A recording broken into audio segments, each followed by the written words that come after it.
Hello. Yeah, hi, good morning, everyone. Can you all hear me?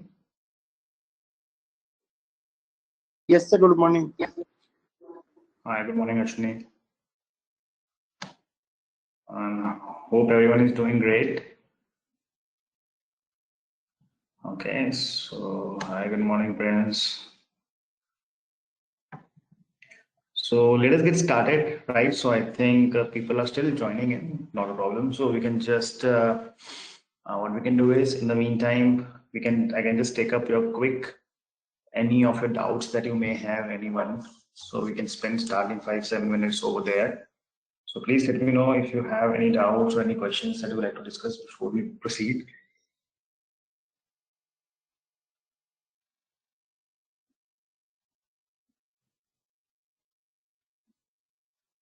Yeah, sure, Bhuvi, please ask.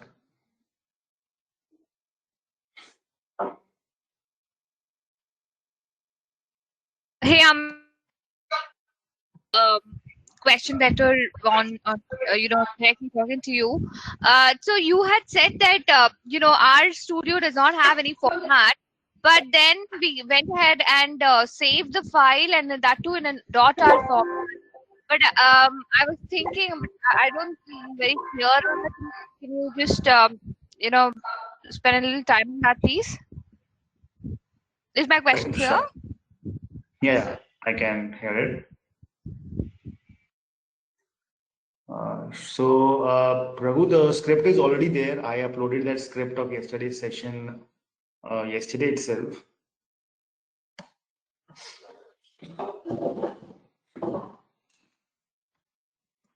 Okay. See, so Bhuvi, like the question that you have asked to me over here is, let us just do it in a little bit of a detail over here, right? So when we talk of the things in the art, right? So there are two things basically, okay, that we talk of. One thing is the data, right? And second thing is, in fact, first thing should write it as code and okay. And then the second thing that we have is that is the your data. There are two things that we have.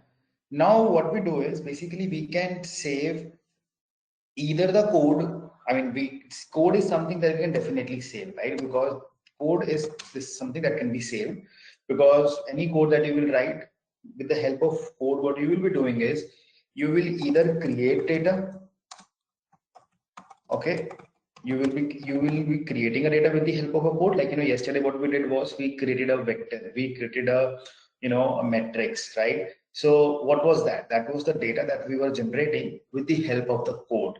Okay, so if you would have seen the variables that were getting created, like when we created any of the metrics over here, like these the different matrices that we created, and what we were doing was these were something that were created with the help of the code. So if I execute this code again, what will happen is that data will be again generated.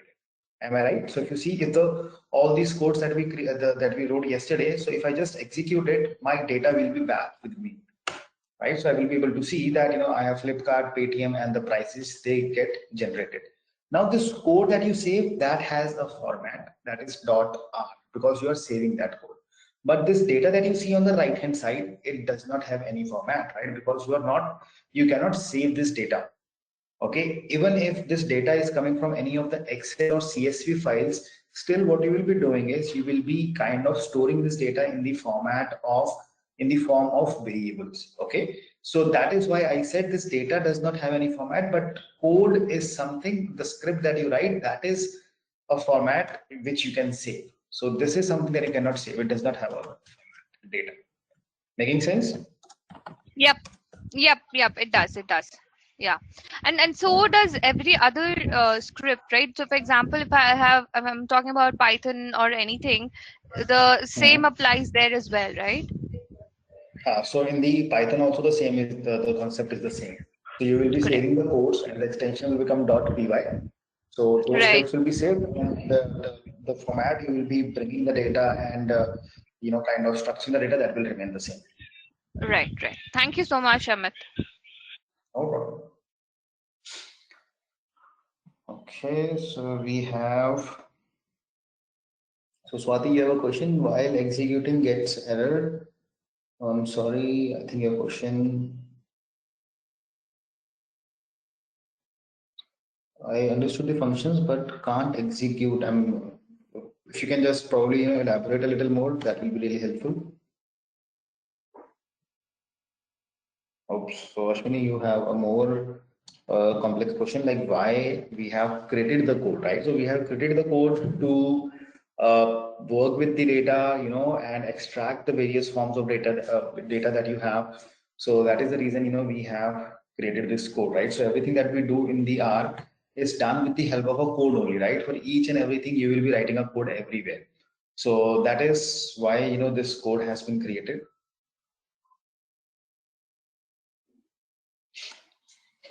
Rows and columns. I'm sorry, Swati. So, in what context are you asking me that?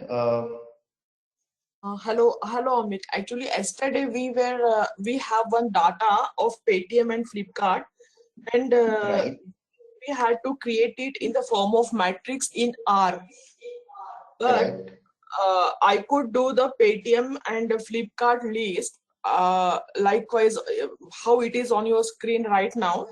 But when I tried to put on columns, to add columns, like make columns Monday, Tuesday, Friday, and make rows like Paytm and Flipkart, I could not do that. Okay. Okay. Sure. So let me repeat that stuff for you. Okay, not a problem. So it will be a quick revision for others as well, and for you also, it will help you resolve this query of yours. See, so what we did was basically, right, what I've done right now is, so I'll ask you a couple of questions, right, Swati, just to make sure that you understand everything, right? So do Okay. not get, like, do not feel like if you're not able to answer that, it is something bad. It's totally correct. Okay. So now what I did was, like, if you see, so I'll go by step. Okay. So what is this Paytm and Flipkart? First of all, let us answer this question. So Paytm is what form? okay. uh, Paytm is my vector, or we can say Correct. variable. Yeah, Paytm is a variable and it is storing some data in the form of a vector, right? Vector. Yes. Right. And what is the nature of the data? Is it numeric or character? Numeric. Numeric. Perfect. Same way we have Flipkart, right? It is a variable and which is saving a data which is of a type vector, right? Yes. So now what are the properties of a vector? Vector can store similar type data, and Okay. cannot mix the multidimensional data in vector. Sorry. And uh, vector can be a similar type of element, Right. That is one thing. and we And cannot second mix point.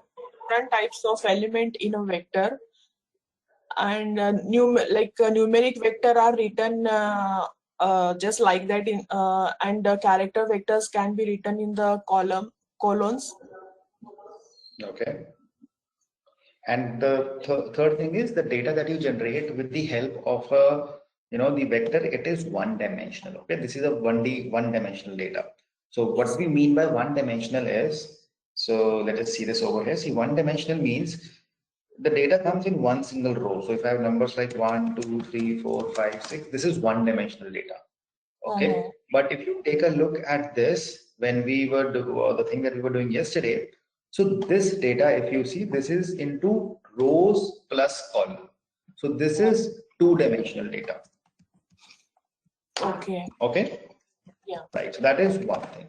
Now what we did was you created one vector of Paytm that is like, say, suppose like this. You what did so now two-dimensional data can be anything, right? So that data can be also like this also, right? So in this I am putting more columns and less rows. In this I have more rows and less columns, right? Okay. Yeah. If you see, yeah. So these are called as your rows. These are the rows and these are the columns. Yes. Okay. So now in this, I have more number of columns and less number of rows. So let us just assume right now I want to work only on this data over here. That is this data that I have. So what you did was you have created two of these vectors individually, right? One vector you have created over here and one vector you have created over here. So these are the two different vectors you have created. But now, right now, the problem is these are coming in two different, one dimensions or two different vectors over here. I want to make a one single data set in which I should be able to see complete data. Okay. So in order to achieve that, what we do is we make use of metrics. So we use metrics over there because metrics is something, metrics has one of the property that matches with the vector. That property is matrix also has similar type of a data. Okay, it also has similar type of a data. And second, but the difference is that the data can be two-dimensional. Okay, data can be two-dimensional over here in a matrix. Now what I did was, first of all, what I did, I combined this entire data so that I can get one single vector. Okay, so what I'm doing over here is, if you will notice, first I converted the data into one single vector, that is this. So I combined the data of prices. I made a variable prices in which I kept the data of Paytm and Flipkart all together. So now if you see, all that 10 numbers are coming in one single dimension, right? 201, 210, 190, 220, 230. All these 10 numbers are coming in one single row over here. Okay. Now what I want to do is I want to split this data, right? Now what I want to do is I want to split this data over here. And when I say I want to split this data, so these 5 rows that are coming, or these 5 values that I have now, these values should come over here below this, correct? Yes. Right. In order to do that, so what we have done is we have made a matrix over here.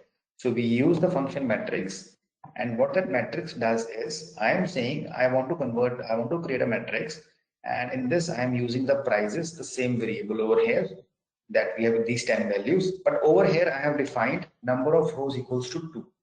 That the data that I have over here, these 10 numbers, they should be broken up into 2 rows over here. That is what I want to achieve. Okay. Yes. Right. So now there is another function that we have used, that is by row equals to true. By row means, like, what is happening now is I have these 10 values. Okay. These 10 values which are coming like this. Okay. Now what I'm doing is, if I'll start putting these value into a matrix, what this matrix will do is it will pick up the first value, that is this. Okay. And put it like this. Oops.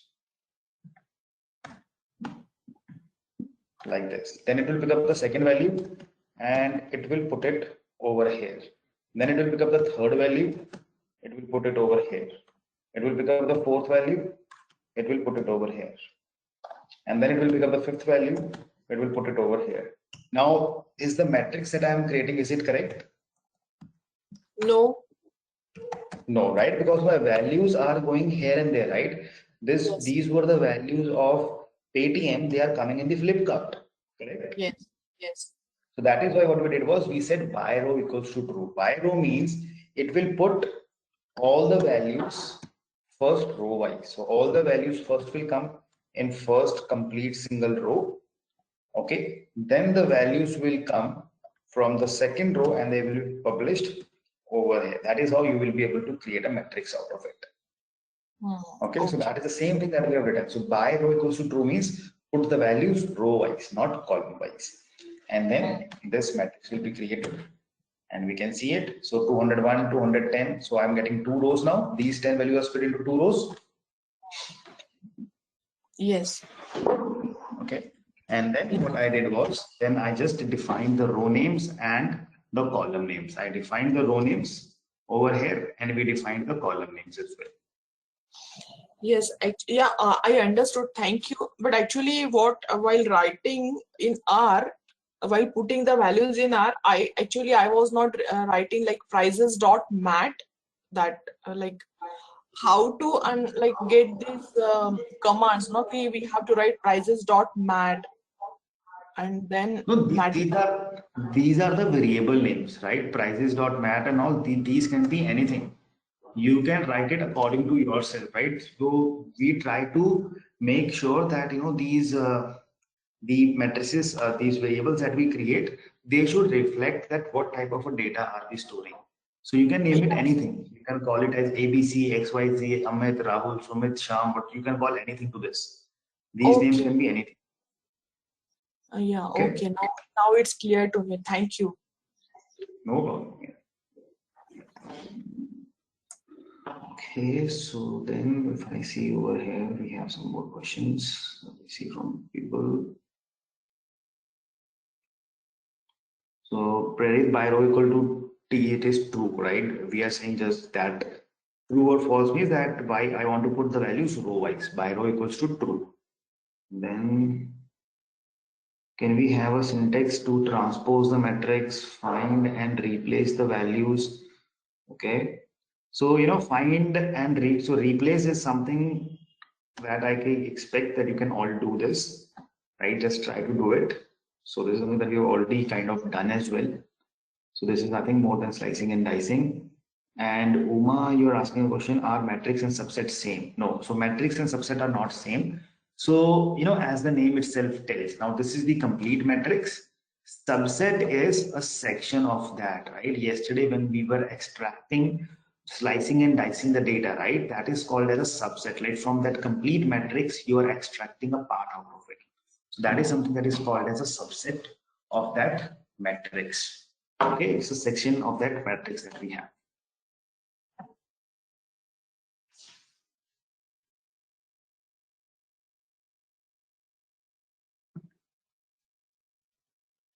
So Ashwini, so all the things I get from Excel sheet and the same things putting in R.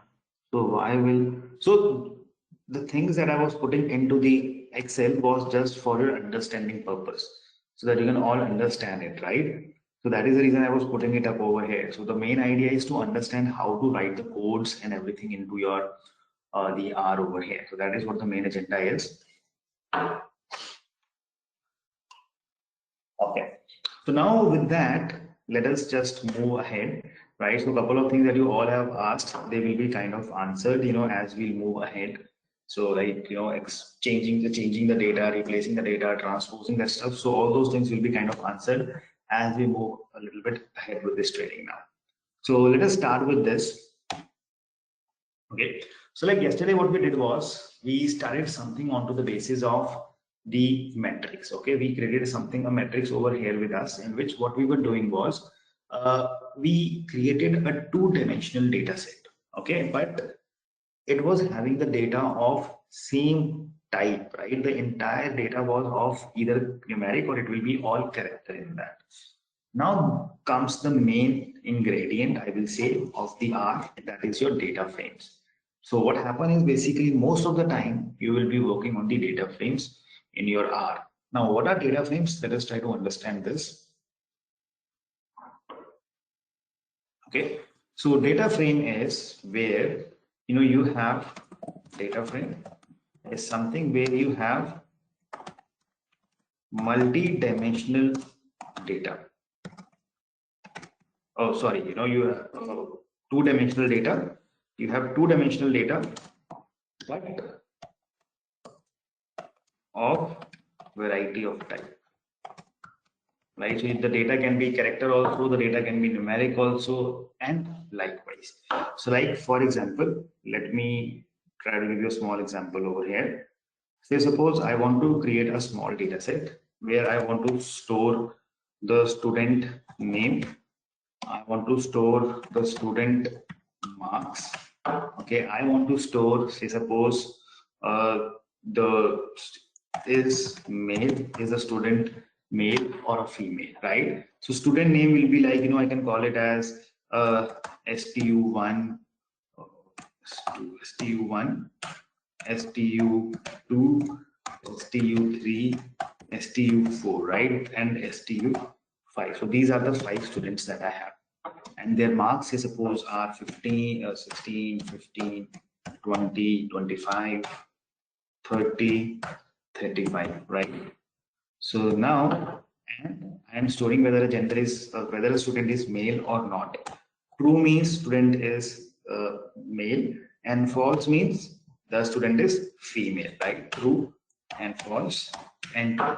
So now if you take a look at this data now, okay, if you take a look at this data, so what you will notice is that in this I have a data of three types. So I have a character data also, I have numeric data also, and I have the logical data as well, right? So I am trying to store three kinds of data into one single variable.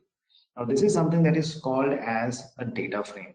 And most of the time, when you work on any of your statistical requirements, you will be getting the data of variety of types. Okay. So let us see how we can store and create a data frame in our data set.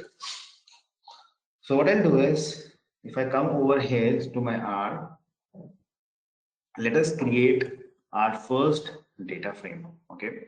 So let us get started onto this. So first of all, what I have to do is I will be creating three vectors. First vector is student name. Okay. In the student name, what I'm doing is I am saving the information as student 1, student 2, student 3. Then I have student 4, student 5, right? These are the 5 student names.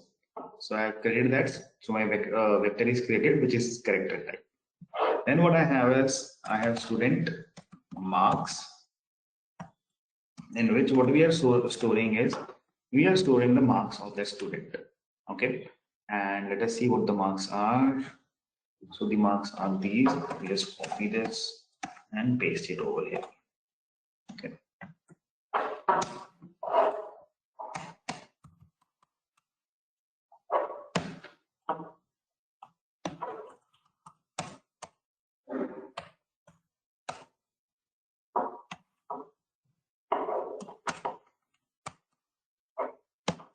This is the student marks.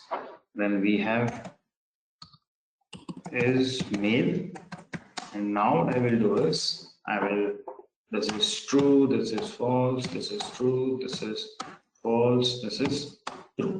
So these are the two other vectors that I have created. So I have student name, student marks, and is male. Last one I think should not be created.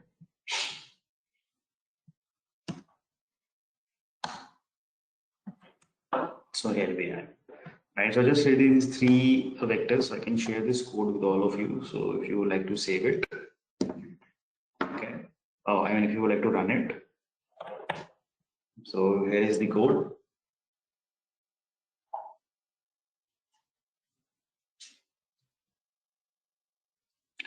Now, what I would like to achieve over here is I would like to create a data frame. So now, most of you, yesterday also I had a question, like, how do we give the names to that variables? So see, variables, what we do is we try to give something which is related to what I am doing, right? So like I create this vector over here. I have given the name to it as is male so that I can understand whether a person is male or not. Okay, similarly, if I'm creating student marks, so I can see whether a person, what type of a data I am storing in that vector that I am creating. So what I'll do is now, since I am creating a data frame, so I'll call it as DF just for the reference, because it is the first data frame that we are creating over here. So I will say DF data.frame. So you have a function data.frame, and you have to just define the name of your vectors over here. So I have student name. Okay, I have student marks. I have the is male, right? This is the third vector that we have, is male. And let's just execute this command. And you will notice your data frame is ready. So you can see my data frame, it has 5 observations and 3 variables. So let us check it out, how this looks like. So if I see this, so I have student names, student marks, and is male, right? I can see everything over here. So these are called as rows and these are called as columns, the same way the way we kind of denote it in a matrix. But in a data frame, we try to use a little bit of a different terminology, right? So instead of calling it as rows, we call it as observations. Okay, and instead of calling the columns, we call it as variables. So I am saying my data set that I have created, it has 3 variables, 1, 2, and 3, and it has 5 observations because I can see 5 rows of data in it. Okay. So all of you, please quickly create this data frame and let me know if you are having any doubts or any questions on this.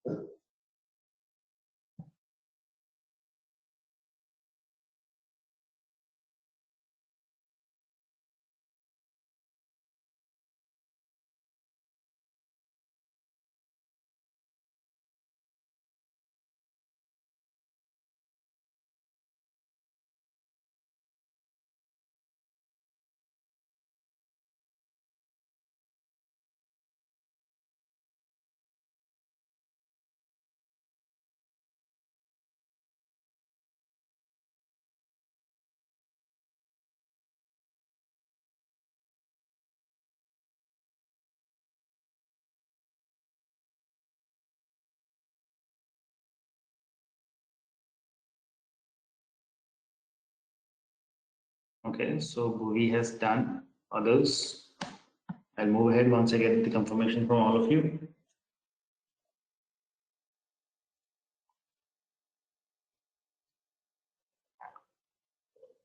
Okay, so I see most of you are able to create it. So observations and this. Now, this data frame that we have created, we will be actually exploring a couple of things on it. So what we will do is, first of all, we will be exploring this function, the first function, that is view. Okay. So what is view, right? So if you see right now, the output that you are getting, this is coming in this console window, and which is not very much, user friendly. This output that you see right now, it is not coming as, is not coming as very user friendly over here. So what I'll do over here is I will use a function that is called as view, and view V is in capital. So I will say view df. So if you will run this command, you will notice is your output will come in the form of a table like this, right? So you see this is more user friendly. You can easily go up and down, left and right, whatever you would like to see. This data is something that looks much sorted. Okay, so this is how you can, see your data set over here.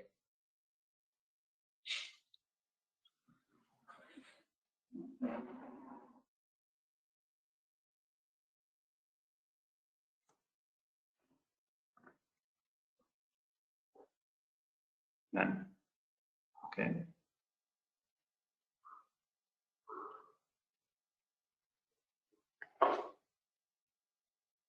So I just have a couple of questions.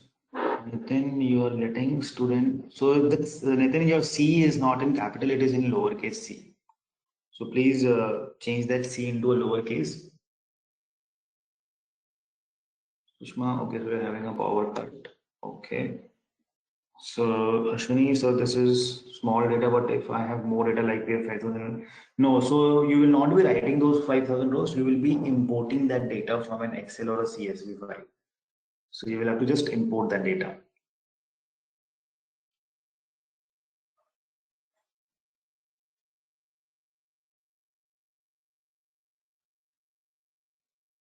Okay.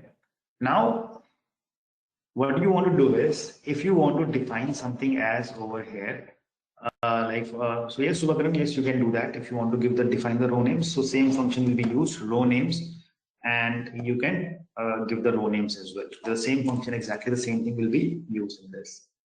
Now, what I would like to do is, say suppose if I ask you, give me the data of the first column. Okay, I want to see the data of the first column. So how will you all show that to me?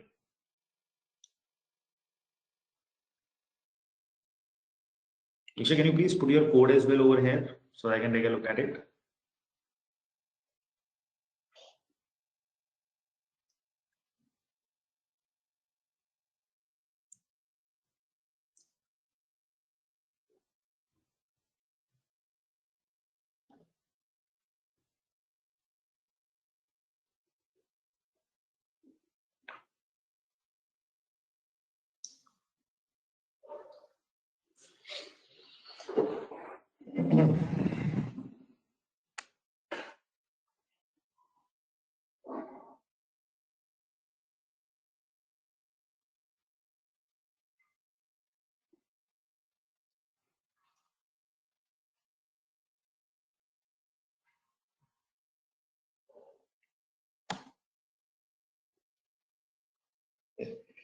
Yes, Raghu, you can see the data type of all the columns. I will be coming to that. And yes, you can replace the column names as well. Diksha, your code, if I just copy it out, let me just copy this. This is what you have written. Okay. So please make sure that your code is executed correctly. So I have this student name. So I get that. And now I simply create this data frame. So yep, so it's giving the correct result. I mean, this is what I'm getting. So please check it out how you have executed. So it's working fine.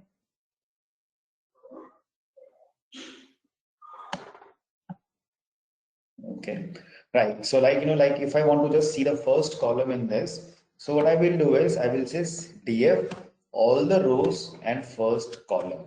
Okay, so I get the data of first column over here. Now what happen is in the data frame, what you do is you actually have a very good functionality. If you write df and press a dollar sign, the moment you do that, if you put a dollar sign, it will give you the name of all the columns that you have. So suppose I say is male.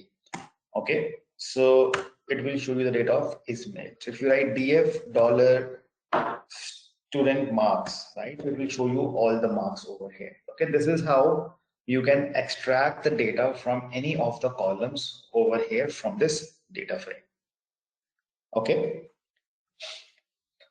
now as a property in the R, so you will get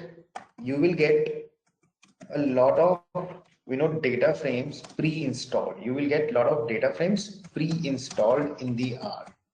Okay, you get certain data frames. So like if you want to see them, just write a command data and this. What will happen is you will be able to see all the data frames that are available, which come as preloaded. So these are some data sets that you can use for your own self practice as well. So if you will see, these are the name of the data sets, right? And these are some preloaded data sets that you get in the R. So like if I'll run this, just try this out with me. There is a data set that is empty cars. Okay, write this out and execute the command, and you will see there is a data frame that will be presented in front of you. So this is the data about the cars. So these are some preloaded. So just try it out and see what the data do you have in this. What is the type of data that we have?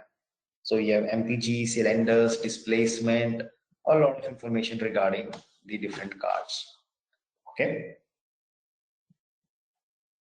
Similarly, you have a data set over here, which is very famous. That is iris. Okay, iris is one of the data frames which has the information of 3 type of flowers in it. Iris.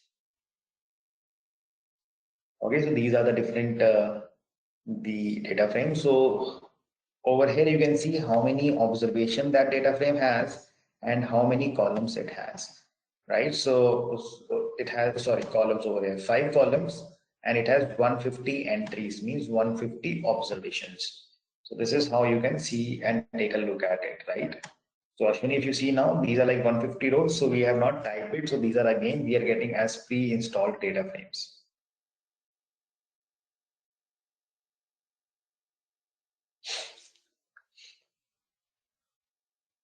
Okay.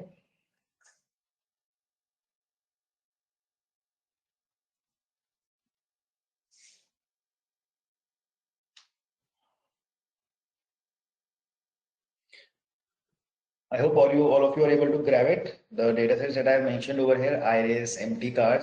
So there is a big list. We do not need to explore all of them. We will be just understanding a few of these, right? Just and many of these we will be using in our sessions as well. Okay. Now, like this iris dataset that I have opened up. Okay, this iris dataset. Okay. So what I'll do is I'll show you some of the functions on this iris data frame now. So we have a function that is called as head. Okay, there's a function that is called as head. What is the use of head function? It gives you the top 6 rows by default. Okay, it will give you the top 6 rows by default. So let us see it. If I say head of iris, okay, so it gives you 6 rows in the output, first 6 rows.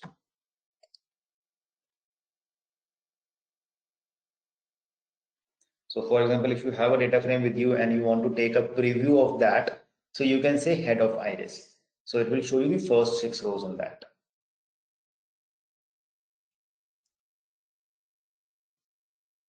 Okay. And similarly, if you mention over here as head of iris and I put 10 over here, if you put a comma and put a 10, so it will give you 10 rows, first 10 rows. See, if you don't put anything, it gives you 6 rows. And if you mention that how many rows you want, so it will give you those many rows from the start.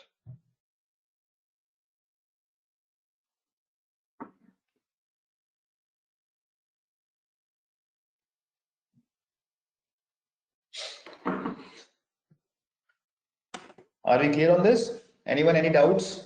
Anyone? Slightest of the doubts anywhere that you've done over here as of now? Okay. Now, similarly, we have a function that is tail. Okay, like we have a head, we have a tail function. So can anyone tell me what this tail will do? What does this tail function will do? Last 6 rows, right? So it is just the opposite of that. Like head is at the starting and tail is in the last. So if you will write tail, so it will give you the, if I say tail of iris, by default it will give you last 6 rows. And if you mention that you want to see explicitly 10 rows, so it will give you 10 rows from the last.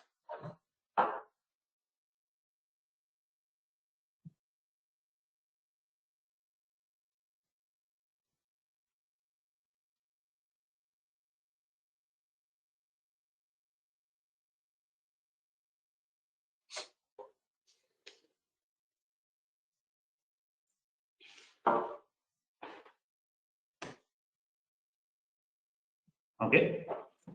Then the next thing that we have over here is like we have tail function, we have head function. We have a function that is called as end row. Okay, what this end row does is it gives you the number of rows. So I think this we explored in the yesterday as well. If I say end row, right, and I pass iris, it will tell me how many rows it has, 150. Okay, similarly, you have a column, that a function that is called as ncol, and if you say ncol, it will give you the number of columns in it. Okay, so number of columns.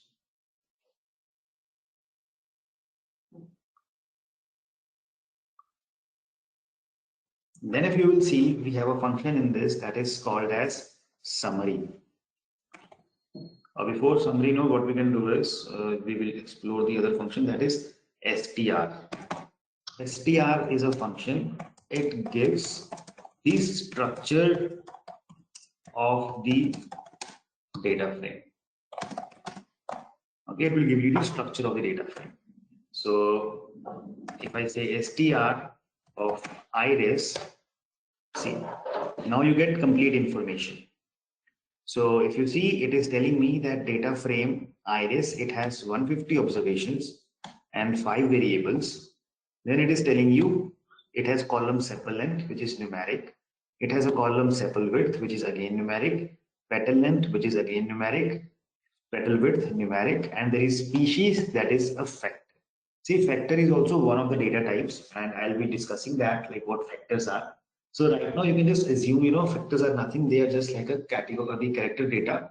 And what factor does is it defines the data into the form of categories. Okay, so I'll just explain you and I'll show you an example of factor as well. So it is a type of a data structure, but it stores the data, the character data only, but in the form of a categories in it.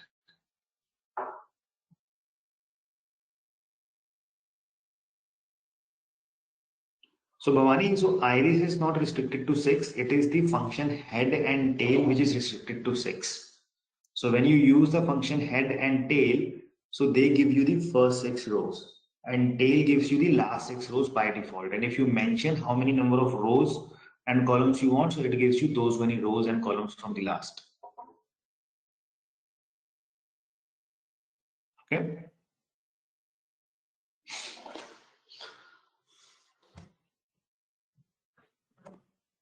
So anyone, any questions up till here? STR.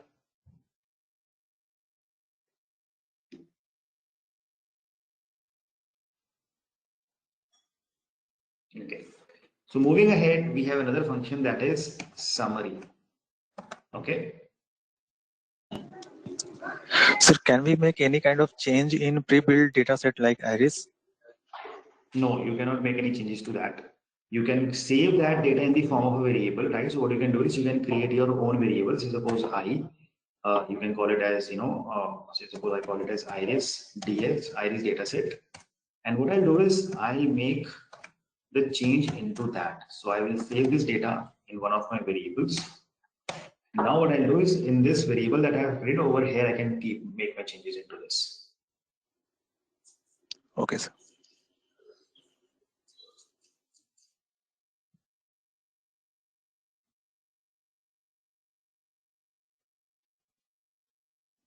So Bhavani, I mean, this is like a function that you have, right? So like, why is that only 6 for head or for tail? It is something, it's a property of a function, right? So it is like you're asking me that, why is it that if in the Excel I am writing left function, it is giving me the left character from the left hand side only, or if I'm writing sum, why is it adding up it, right? So that is like a default property of a function that you are using.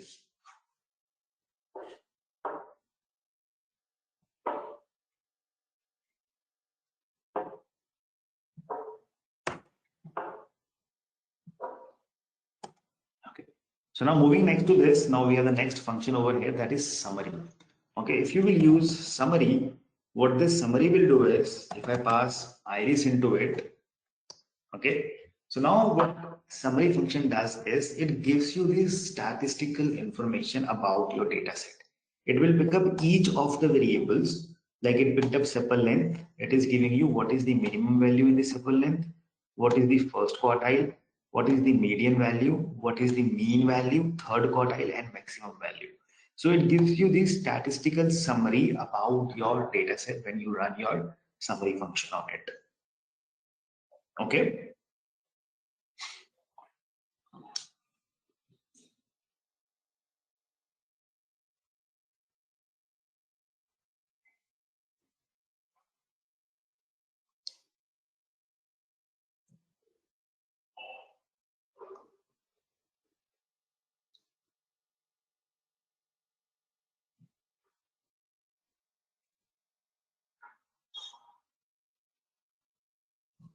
Please, all of you, please try these functions and let me know if anyone of you have any doubt on these. So summary is Sir, something that gives you the. suppose I want to save only the summary in my working directory, then what is the procedure to do it? So see, if you have to save it, you will have to import this data into one of your Excel or CSV files. You will have to import this data in a CSV or an Excel, so that way you will be able to save it. So what I'll do And is how to like this import? summary that you have, I'll be telling that.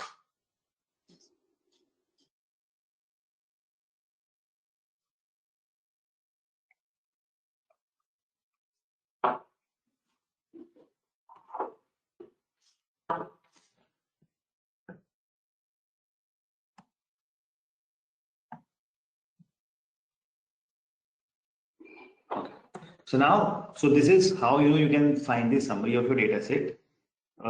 So Vishal, STR is a function that gives you the structure of the data, right? How many observations and how many columns do you have in that?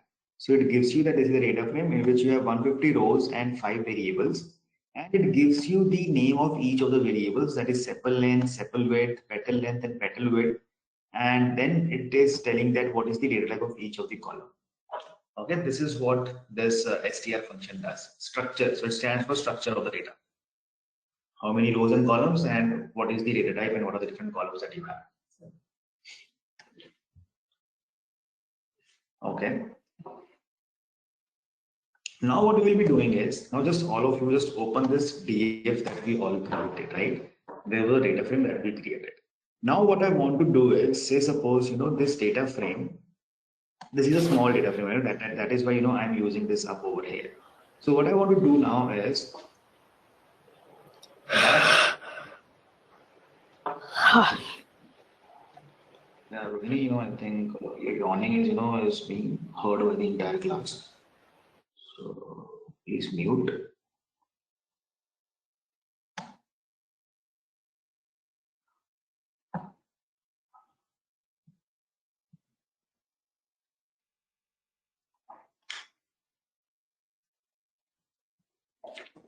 Okay. So now, what I was telling you over here was that this data frame, right? So I'm just picking up this small data frame right now, just for so that you can all understand. What I would like to do over here is that, say suppose this DF that I have created, I want to sort this DF, right? I want to sort this data set, right? So on the basis of student marks, I want to sort this out. Okay. So I have 15, 16. Now what is sorting? So what is sorting of the data? Sorting is like ordering that data set in the ascending or the descending order of a particular column. So what I want to do is I want to sort this data in the ascending order of the marks. Okay. So like, the lowest marks student should come at the top, and in the last we should have the student who has the highest mark in it. So how we will do it? So in order to do that, we have a function that is called as order. Okay, if you will use this order function, this is a function that is used to do the sorting of the data set. But this works in a little weird way, right? So I'll just show you how it works. So I am saying I want to sort my data on the basis of column that is the student marks. Okay, and let me show you the output. So this gives you the output something like this: 2, 1, 3, 4, 5. Okay, this is the output that it is giving to you. Can anyone tell me what this output is? How this sequence of number have been generated?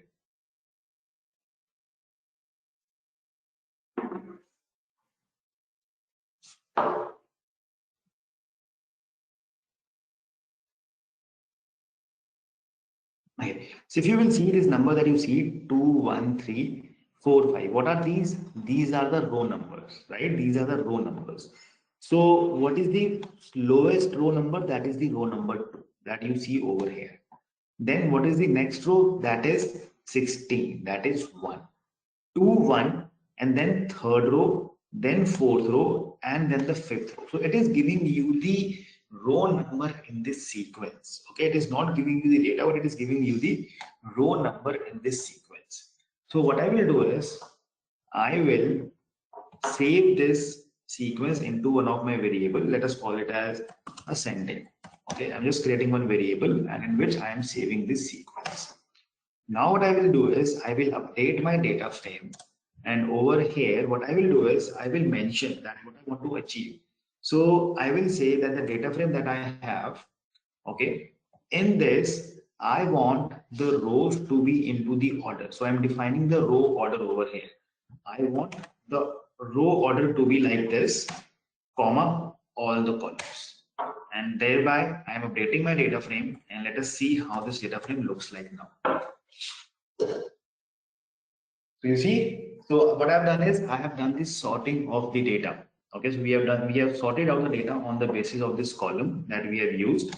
So I get this output, and data of data frame is updated into that.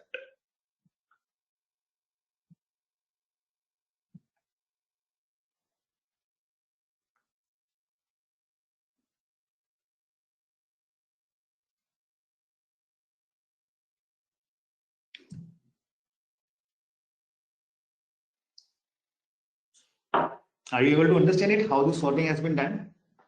So if you see, what you do is when you call this DF, right? What you do is you do it something like this, where you say that out of this data frame, I would like to see the row number 1, comma 3, comma 2, comma 4, comma 5. If I write this and all the columns, okay.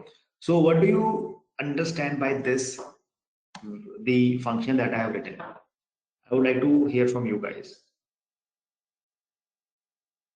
Okay. Yes, Jyoti, you can use the sort function also. We will be using dplyr package over there. We have one more function that where we will be using the function arrange. So there are a lot of functions to do the same thing.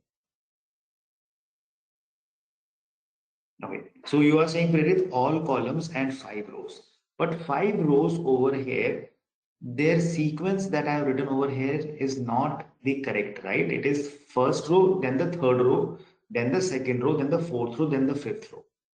Okay, now that is what we have written over here. Now, and if I write instead of this, if I write like this, 2, 1, 3, 4, 5, will there be a change? Will there be any change that will happen?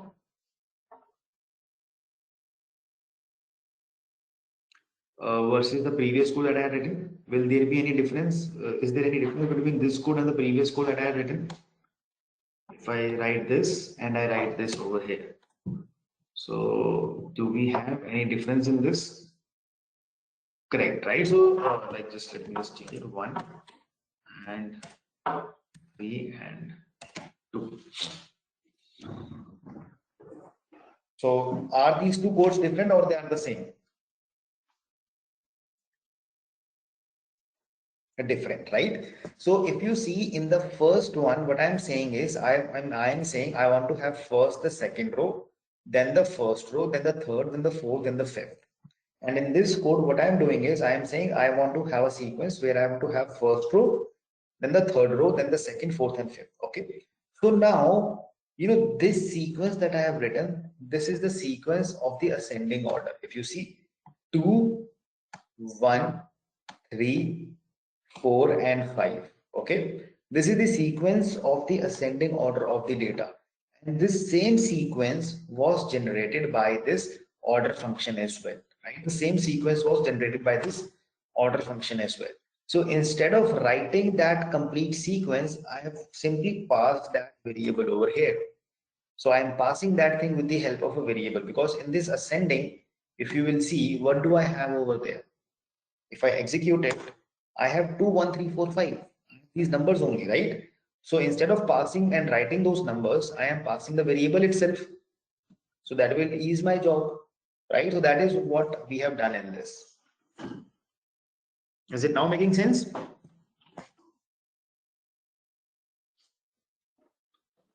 Perfect, right? So what we have done now is we have sorted this data and we can see this data in the ascending order of this data over here. Now, similarly, you have one function that is sort, right? So if you say sort, what happens over there is if I write df dollar student marks.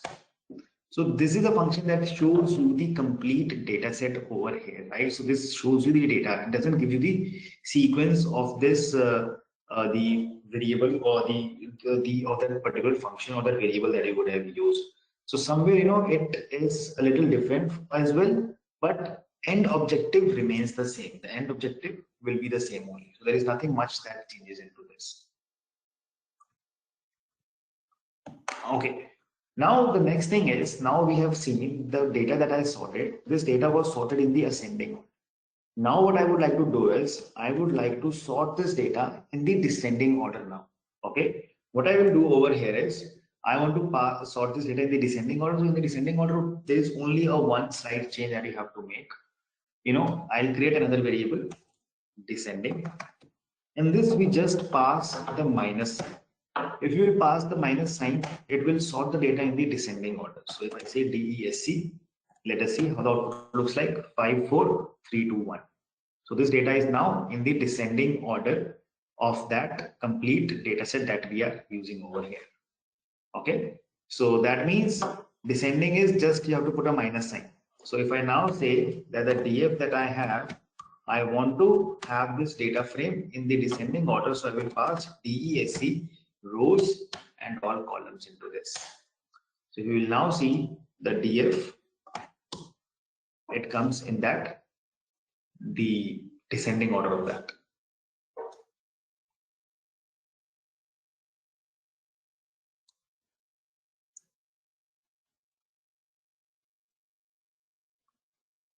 Okay, is it making sense to all of you? So Prasanna, basically comma is something that you pass that first we write the rows and then after a comma we write the column. So after comma, if you see over here, this means that I want rows to be in this order and all the columns. This is the blank means all the columns. If I write one, it will show me only one column in the output.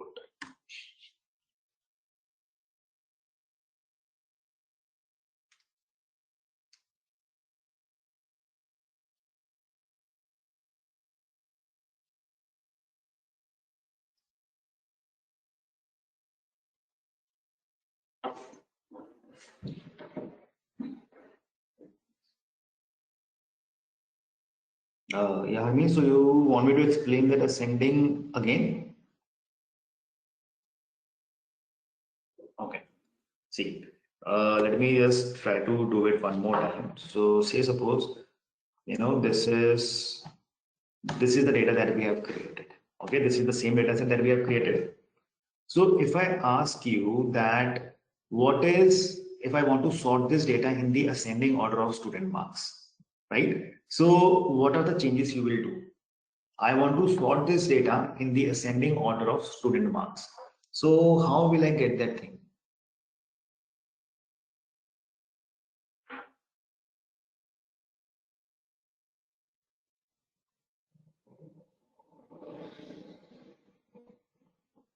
So Sahil, you will have to run that code from the starting again. So by default, you will not be able to remove that up. So once that order is changed, so that is something like permanent change. So you will have to, you will be able to now descend it, sort it in the descending order, or you will have to create that code starting from the again. You have to run it again.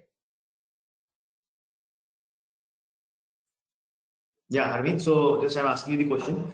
So I want to sort this data in the ascending order, right? So what will happen is this is the row number one. This is the row that will come at the top. Am I right?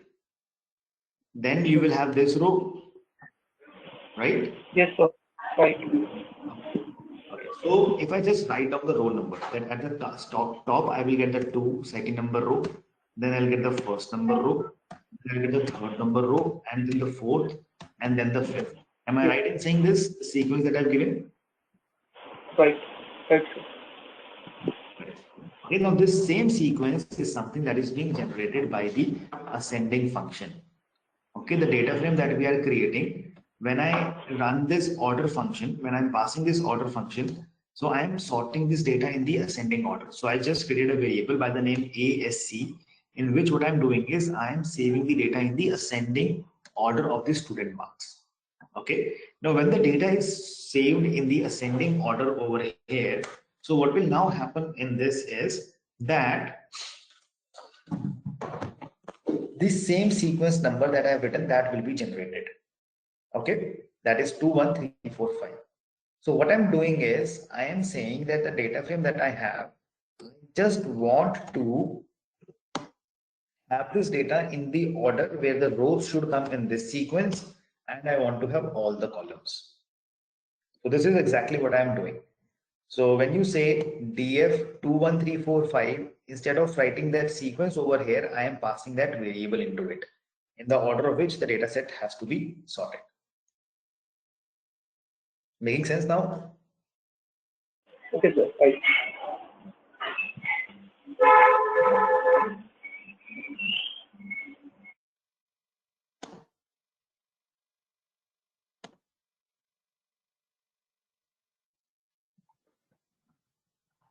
Okay. Now coming back to this, the data frame that we have created. So the data we sorted right now is that is in the ascending and the descending order. Okay. So if I have to add new rows into my data frame, so what function will I use? If I want to add new rows into this, which function should I use?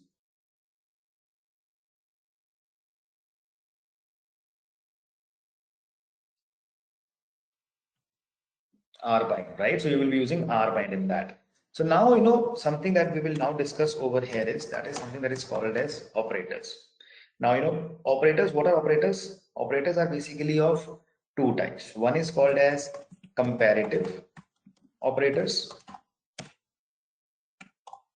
and the other that we have is that are called as your logical operators.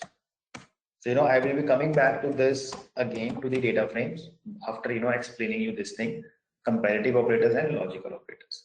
See, comparative operators are like your greater than, less than, greater than equal to, or probably your less than equal to, and equal to. So these are called as your comparative operators. If you want to compare something, that is where we use this functions of, that is where we use this comparative operators. Okay. And similarly, we have another type of an operator that is called as your logical. And logical are your and operator, or operator, and not operator. Okay, what is and, or, and not? So and or means if you have to use or test more than one condition. Okay, if you have to test more than one condition, in that case, what you do is you use your these logical operators, that is and. And in the case of and, both the conditions that you would have passed, both the conditions that you would have passed, they must be true. Both the conditions must be true. And in the case of or, what happens is at least one condition has to be true. Okay, this is something that we do with the logical operators. And not is nothing, not is just the opposite of whatever you are doing. Opposite of whatever you are doing. So, don't get confused. Let me just explain you this thing. Say, suppose this was the data frame that I had. Okay, the DF. I can see the complete data right now. What I want to achieve is I only want to see that data where the student marks were more than 20. Okay, I want to see only that data where the student marks were more than 20. So how will I do it? I will say df. Okay, I will pass my variable name, that is df dollar df dollar student marks more than 20 comma. See, I want to have those rows where the marks are more than 20. So I will get only these two rows in the output. Let us see this. See, I get only those two rows where the marks are more than 20. Okay. Now, similarly, if I want to see only those rows where the marks were less than 20. So what will I use? I will say df less than equal to 20 and all columns. So, sorry, df dollar marks less than 20. So this will give me only those rows where the marks are less than 20 in this case. Getting it?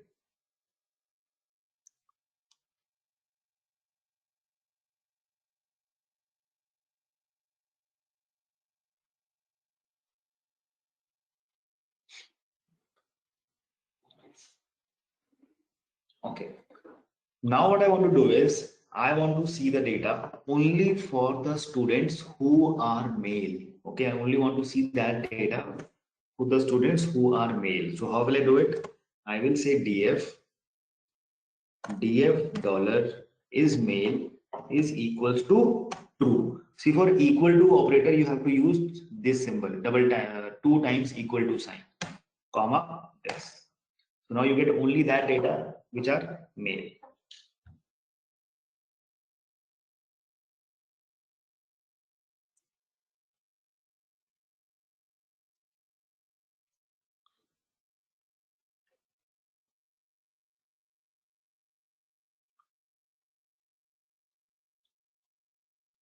Yeah, so Sakshi, basically comma means that these are the rows and after comma you have the columns.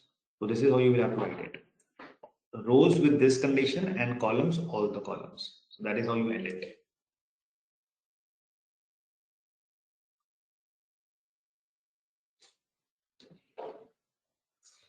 Okay, so now I would like to just, many of the people are not very active that I see, right?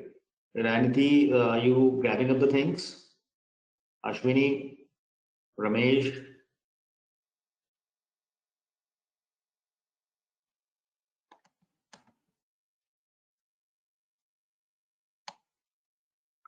so we have Surya, Ayush,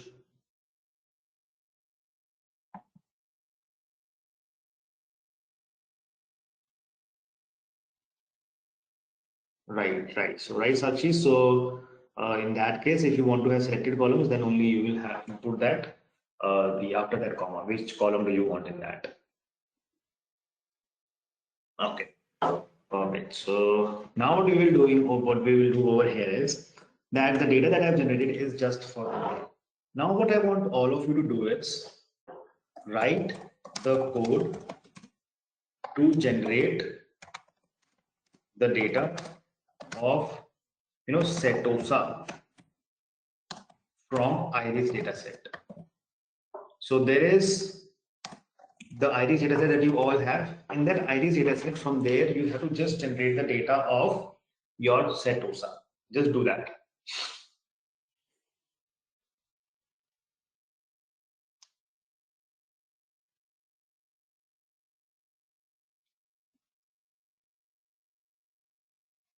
So Diksha, if you will actually see the condition that you are passing, you are not passing that condition on the column. You are passing that condition on the rows. You want all those rows of data where that condition is equals to true. So that is why the condition is coming on the columns, in the rows, not on the columns.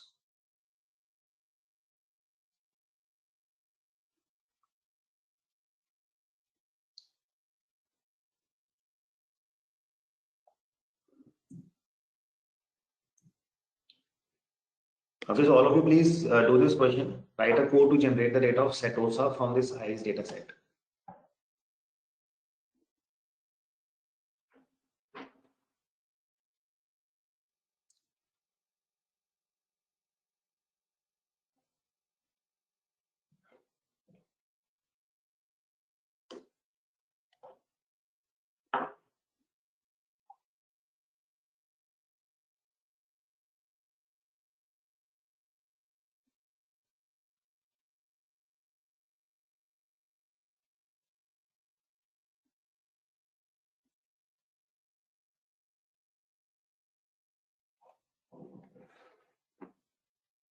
Right. So Nandini, what you have shared is correct. Others, please also you also share your data set, your codes.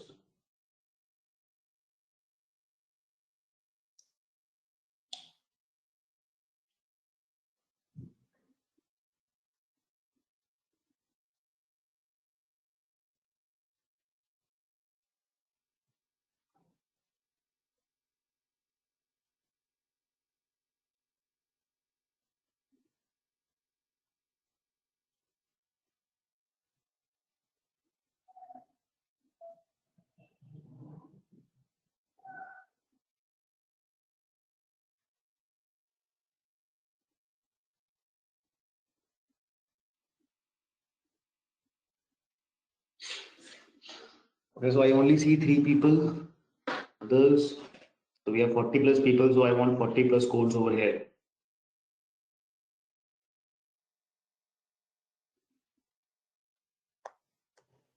Okay, so Prasanna, yours is correct. Jyoti, yours is also correct.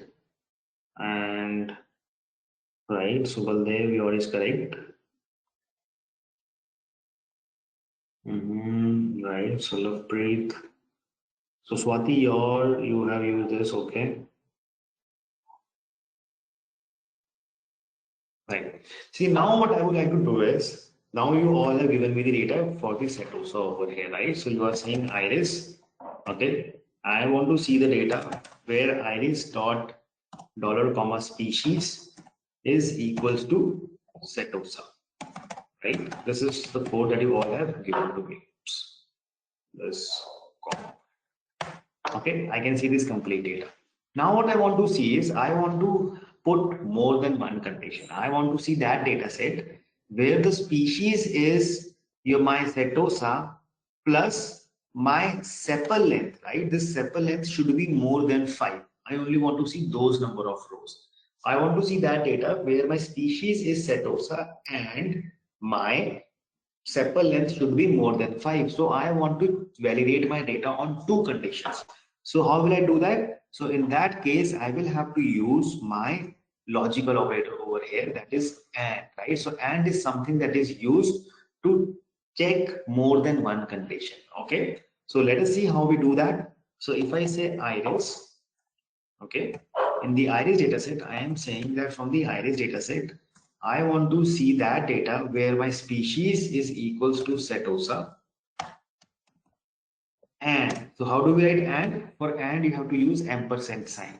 So this is something that represents and operator. And my iris dataset, right? Dollar sepal length should be more than 5. So I have given two conditions. So now if you will see the data, I will be getting only that data set where all the two conditions are getting fulfilled. So if you see now, sepal length everywhere is more than 5, right? And everywhere species is setosa. So I am checking two conditions over here. And both the conditions have to be true.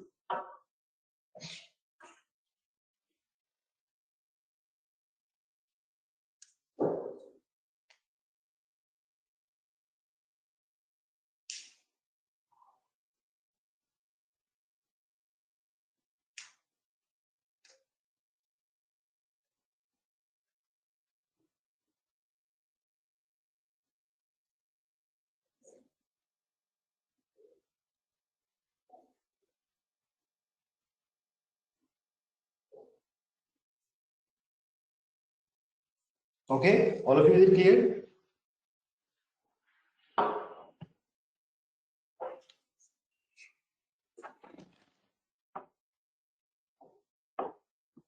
Okay, now all of you write a code.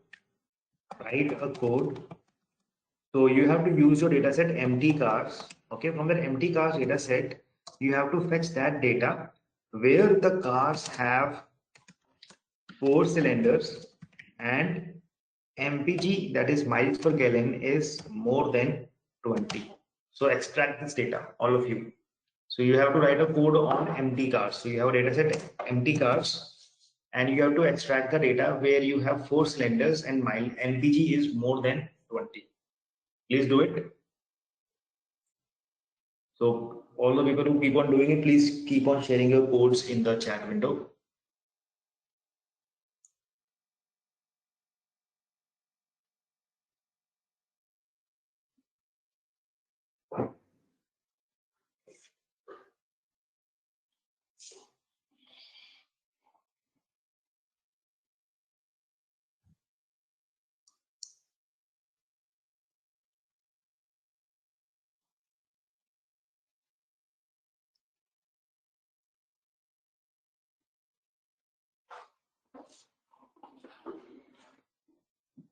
Okay, right, Sai. So this is correct, what you have shared.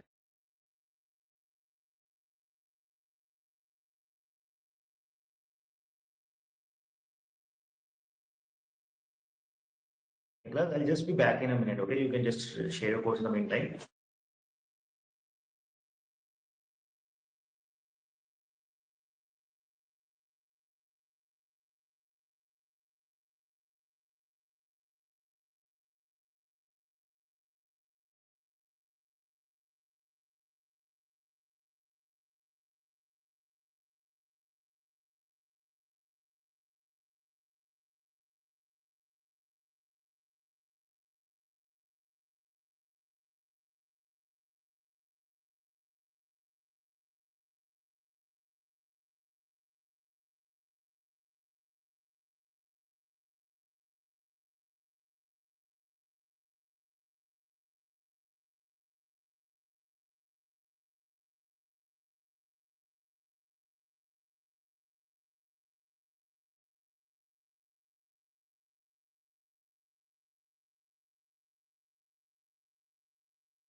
Okay, so I see most of you have done it.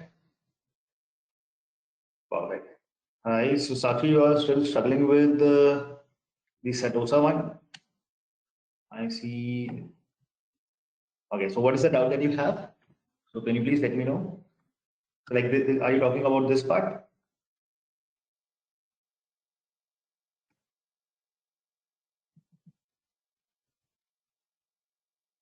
Okay. Yeah, so this is like the code that we have written is. So if you will see, we have a data set, right? Yes, so this is the correct code that you have written, Sakshi. So, so we want the data of 4 cylinders, right? So, your S is in, has to be in the small, right? Your S is here, written Hello. that in the capital. Hello. Yeah, Sakshi, your Hello, S sir. has to be in the lowercase. Hello?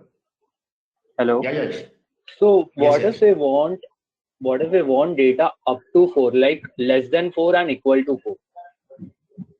No, so equal to 4. So if you see the code is, the question is you have to generate the data for empty cars which have 4 cylinders and mileage per gallon more than 20. So yeah, I have done that, but I'm just asking, what if we want less than 4, like 4 up to 4? Then what So code that we will be should write? less than equals to 4. So that will be, if you will write it like this, empty cars. Okay. So you will say you want that data from the empty cars where the empty cars dot cylinder, okay, is less than equals to 4. That means up to 4. Okay, thank you. Sure. So now in this we want equal to 4. So I will put this and I want the mileage. So empty cars dollar $MPG should be greater than 20 and all the rows. Okay, so I'm now fetching the data out. See, if you will pass this inside the view function, if you will pass this code inside the view function, you will be able to see that data output in a better way. You will be able to see it like this. So you have got 11 such rows where cylinders are 4 and the mileage is more than 20. Okay.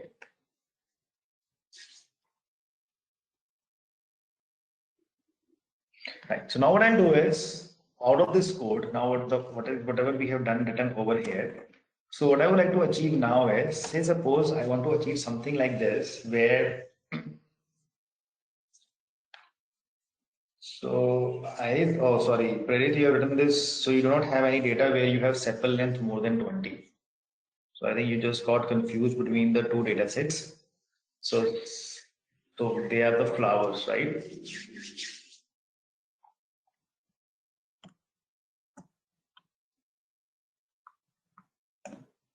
Okay. Now say suppose I want to see that data. I just want to see the data of those cars which have 4 cylinders or the 6 cylinders. Okay, I just want to see that only that data from my data set of empty cars. Basically, if you will see, we have 3 type of cars in that data. The cars with 4 cylinders or the cars with 6 cylinders or the cars with 8 cylinders, right? That is the type of data that we have in it. Now, what I want to see or what I want to achieve over here is, I just want to grab the data where, where what I want to do is I only want to see the data of cars having either the 4 cylinders or the 6 cylinders, right? So how will we write the code for that? I will say empty cars,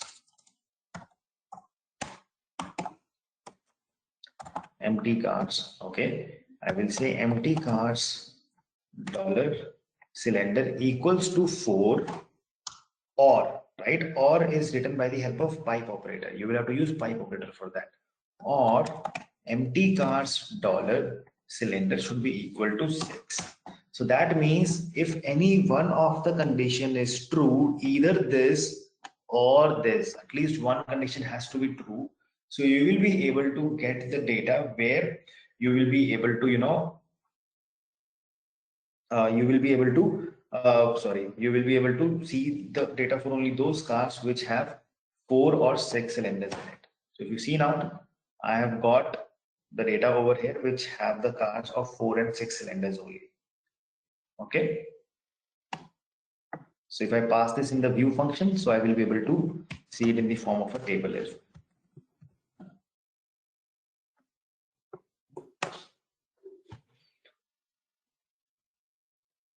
Okay, so this is where you can see this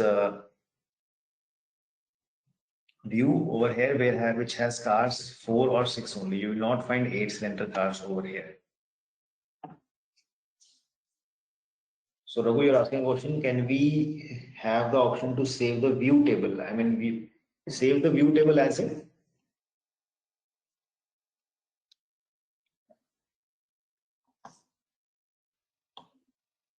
So view is just a function, right, which actually shows you the output in the form of a table.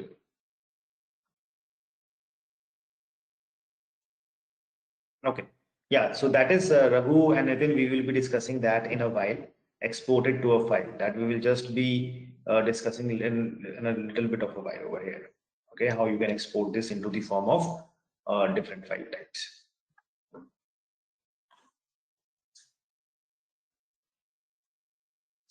Amit, I have a doubt here. If we Yes, please. if we simply write 4 or 6 instead of writing the entire thing, would it work? No, it will not work. We will have to write the complete column names. Okay.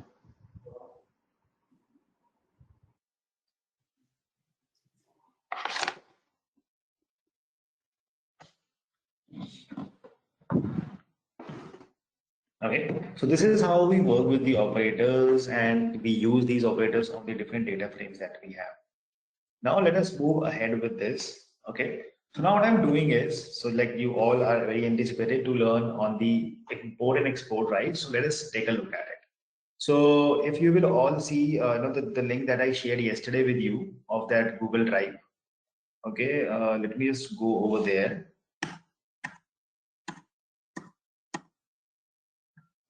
So over there, there is a file that you will find.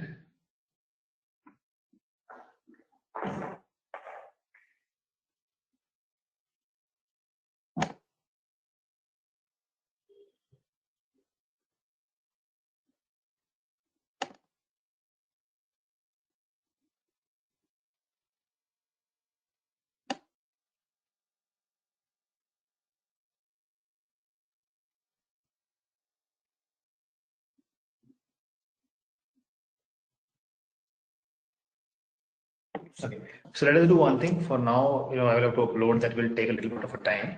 So what we'll do is, let us do one thing. So what I want to do is, this is the data set that I have, empty cars.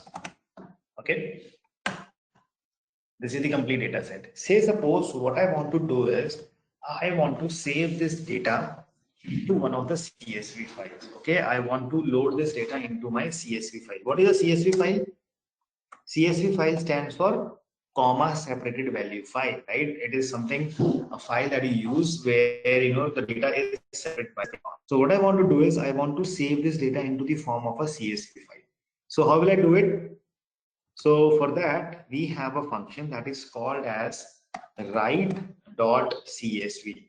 Okay, you have a function that is write.csv.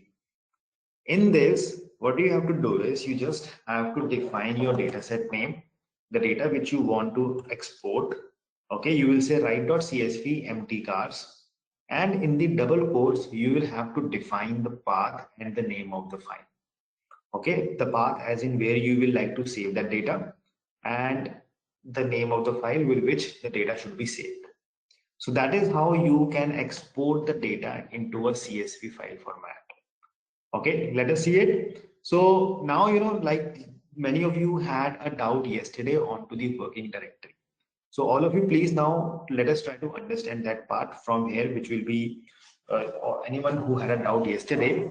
So they will be able to understand it. What I'll do now is I'll go to one of my folders. I'm clicking on the three dots. And what I'll do is I'll go to my folder of articles.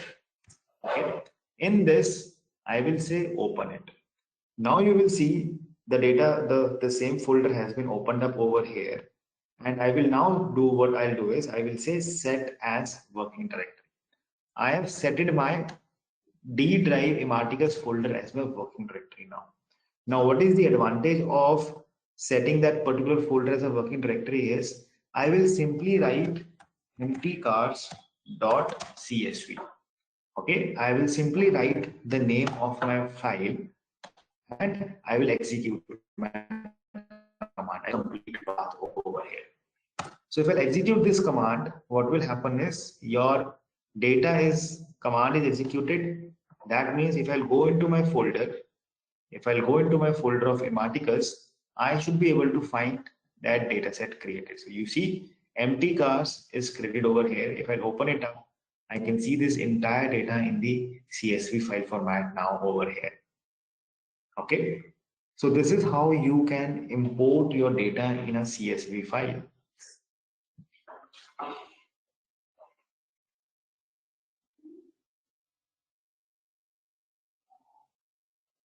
So shall I show you this code? All of you please take a look at it and try to load this data into a CSV file. So Ian, you are getting this error, empty cast dollar this and this, comma separated value.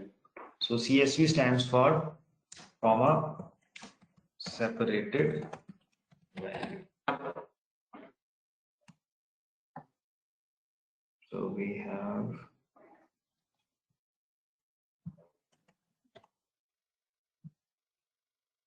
so in your code, Ian, the code that you have written over here. So you have not mentioned the column name over here, empty cars cylinder. So you have mentioned you missed your column name over here in this. That is why it's not working, right? Now it will work.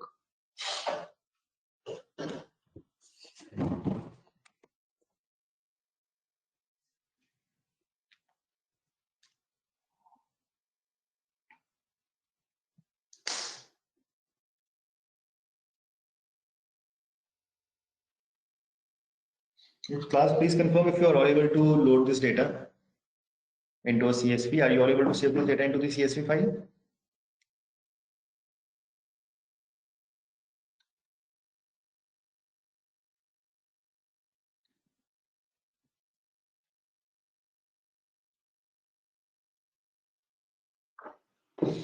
Okay.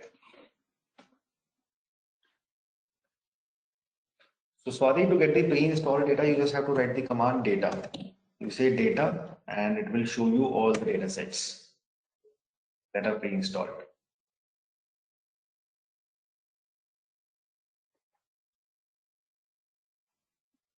Okay, so you're getting this error empty cars.csv.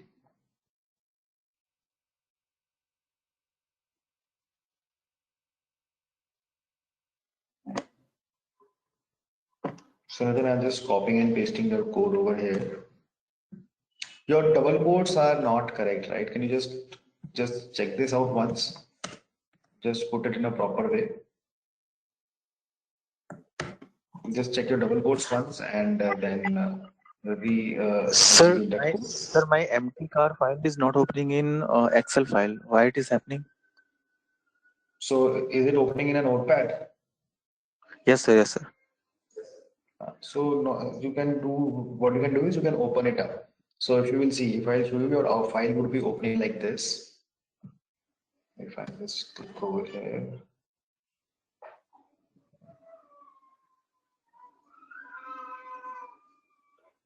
Right, so your file is would be opening like this. Yes, sir. So if you see, first I'm of getting all, this. every value is separated by a comma, right? So you can see it. Every value is separated by a comma. That is why we call it as a CSV file. Second thing, if you want to open it up in the Excel, just right click on that file and use open with Excel. So use Excel over there. It will open up over there. Okay, sir.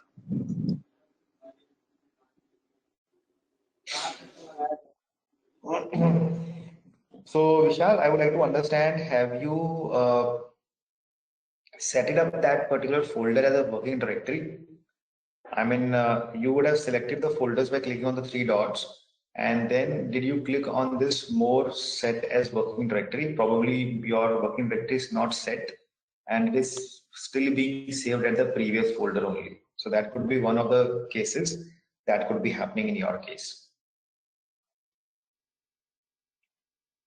Nitin, did you try changing this codes?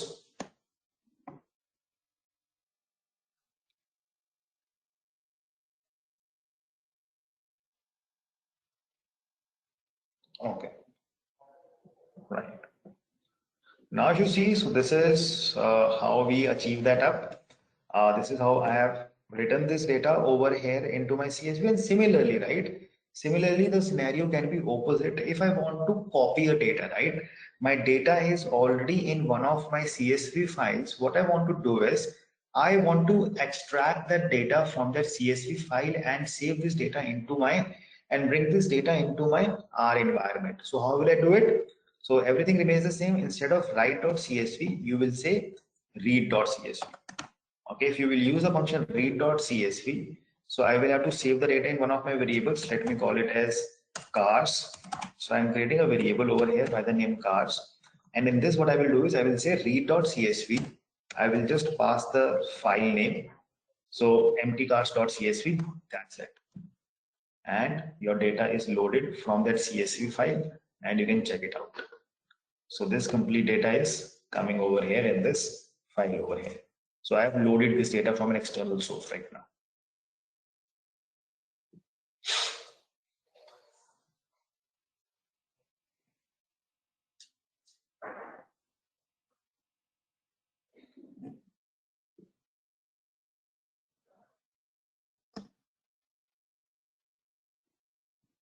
Okay, now just all of you who have saved this data, please extract this data in one of the variables.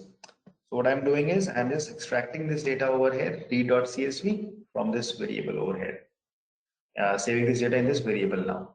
So I'm extracting the same data. So this is how you can copy the data as well or import the data from an external source. And this was the way of export the data.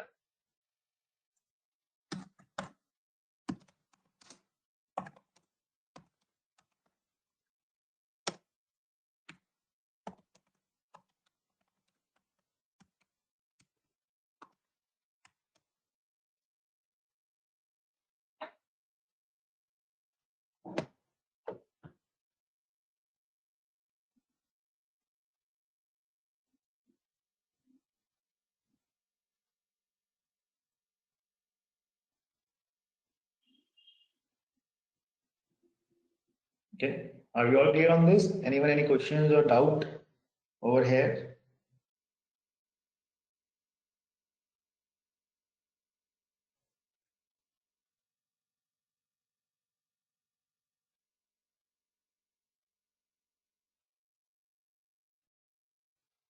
Okay, so now we are over here. So Bhavani, importing the data is like import means you are grabbing the data from an external CSV file into the R environment. So when we have to save the data in the R, we have to create first of all a variable in which the data is saved. Okay, so I'm creating a variable by the name cars, and then since I'm reading the data, right? Read means to when you have to absorb some information, you read something somewhere or you watch some videos. So same way I'm saying read.csv. So I want to load the data from a CSV file. So I'll say read.csv and I give the file name. I'm giving the file name. What's the name of that file? And the good thing about working with the working directory is you do not have to write the complete name. If you write empty and press tab, it will pick up the file name automatically. So any file name that will be starting with M or T, you just have to press tab. It will start picking up those file names automatically for you. Okay. See, I just write M over here and I'll press tab. So I have with the M, I have these functions plus a CSV file. So I will select that CSV file and there I go. Okay, Bhavani, is it clear now? Okay.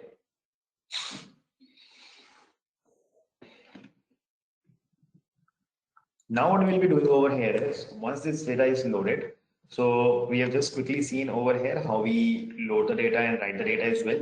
Now what we will be doing over here is we will be exploring some more, the R programming. And now what we will be doing is we will be exploring the part of if else functionality, and we will be exploring the loops. So these are two things that we will be now exploring as a part, we will explore as a part of our program. Okay. So let us start with this. So what is if else condition?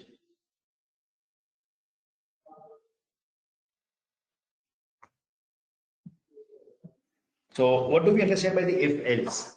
Can anyone tell me? You might would have used this if else conditions in your Excel also and many of your other software as well.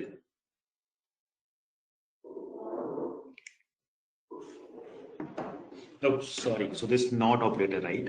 See, not operator is something that gives the opposite result. Like for example, thanks for reminding me that part. Okay. So not function is like, for example, if you have written, I have a variable with me X and I'm defining the value as 10 in this. Okay. X is 10. Now, if I check my condition, is X more than 5? I'll get the output as true, right? That the function of this basically X is more than 5, that is coming as true. My condition is true. Not means just to inverse that output. Right now I'm getting the output as true. If I want the output to be opposite of that, what I will do is I will put a not operator. That is this. Now this true will become false. So not operator is something that gives you the opposite of that output. Okay. So that is what this not operator is used for. So you will not be using much anywhere as far as I have worked upon. So we mainly use and or operator. So not operator is something that inverses the output that you would be fetching.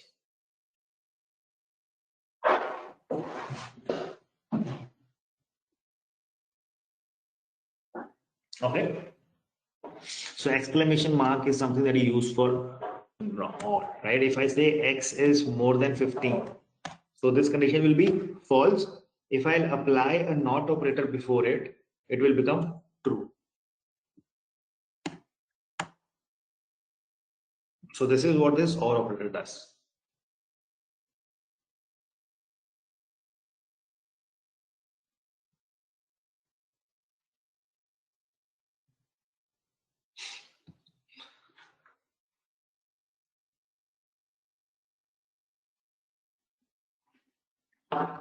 Okay.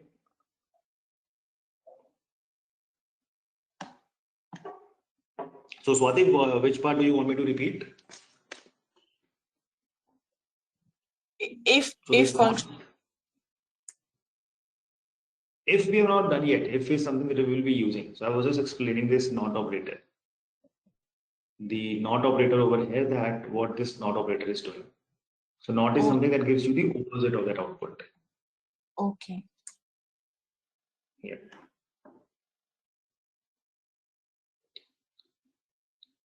So Lovepreet, you are saying if the data set meets that particular condition, provide a certain result, else whatever. Okay, right. So you're telling me about the if else condition.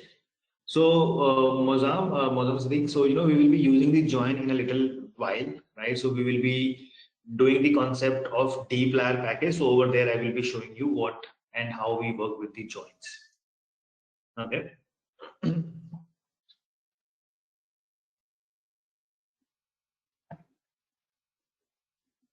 Now, so now like if else condition, right? So if else condition is something that many of you would have used in your Excel as well. So like if I come over here into my Excel, okay. So like say suppose I have written some numbers. So I have written say suppose 20 over here. What I am trying to say is if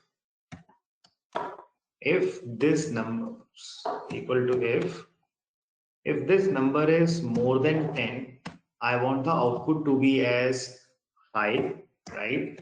And if this is false, right? If the condition gets false, I want the output to be as high, right? So if the condition is true, I should get the output as high, and if the condition is false, I should get the output as high. So what is the output that I'll get? what output will I get in this case? Yes, class. What will be the output that I'll receive in this case?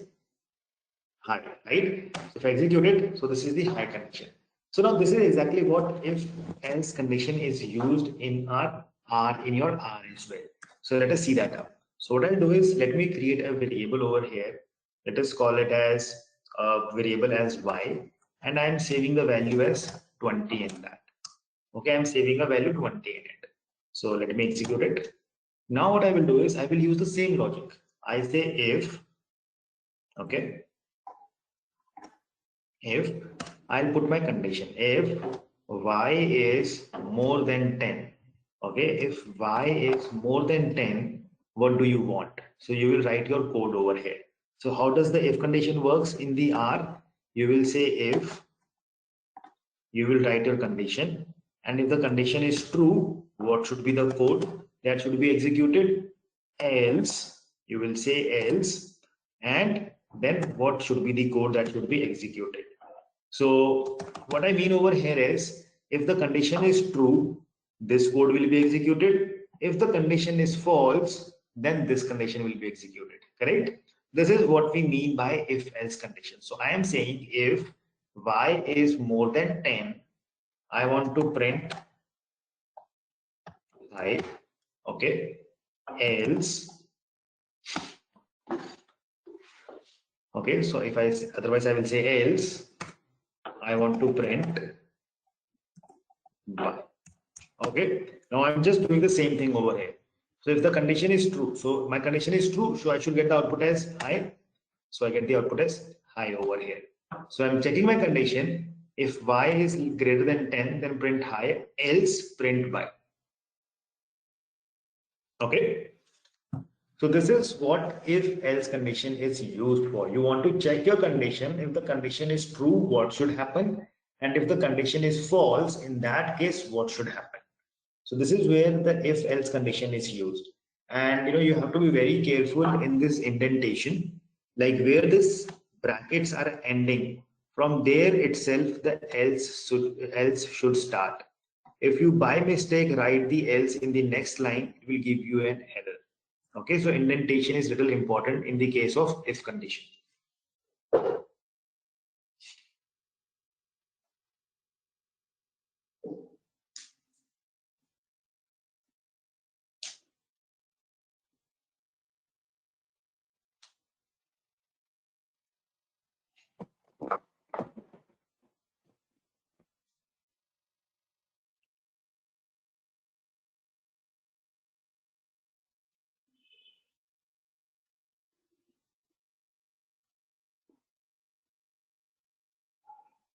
Okay, all of you please let me know if you are able to write it.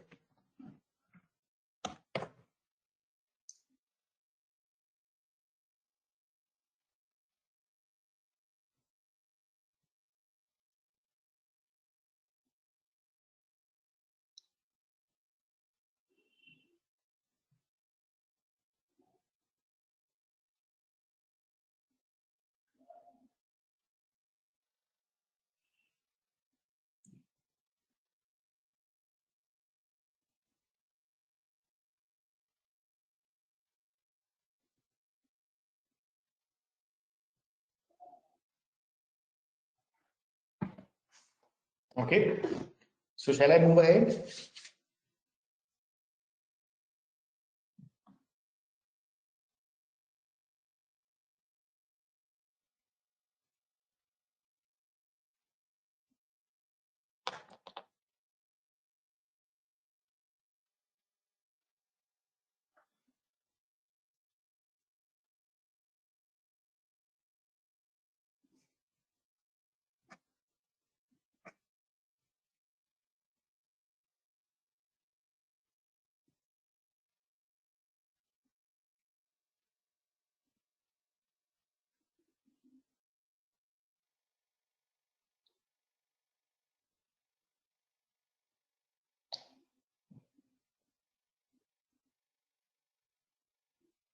So Nandini, the code that you have written over here, so let me just copy your code. Okay, so this is what you have written. Okay, so this is the same code that you have written, right? So first of all, there is an error in this code that I can see right away. I told you that there is an indentation that has to be followed. So else should come over here. Okay, this is the first error. So you have to just correct this out, and then if you execute it, so it is giving the correct output. So please check the indentation.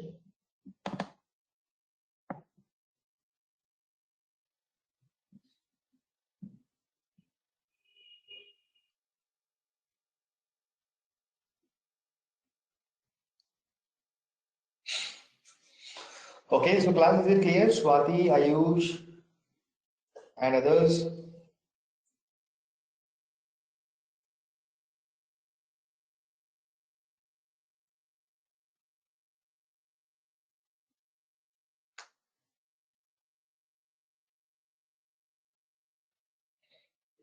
Okay. Now what I would like to do over here is say suppose now in this, in this case, we just checked one condition, right? I was saying if this is more than 20, what should happen in that case is it should print this as an output. Okay. Now, but if you see over here, if I want to create more than one conditions, right? If say suppose I have a variable like temperature. Okay, I have a variable with me temperature. In this, I have saved a value as 25. Okay. Now I want to test for a condition that I am saying if the temperature is less than 20, I want to say that the day is cold. Okay. Then I want to check if the temperature is more than equal to 20 and the temperature is less than equal to say suppose 28. I want to say day is sunny. Okay. Otherwise if the temperature is like more than 28, the day is hot. Okay, this is something that I want to achieve as an output. So if you see over here, I am building more than one condition. So how will we do that? So I will say if, so all of you please, you can just look at it once and then you can write your code. Okay, please do not start typing parallelly with me. I will say if, what is my condition? So I'll check for the temp.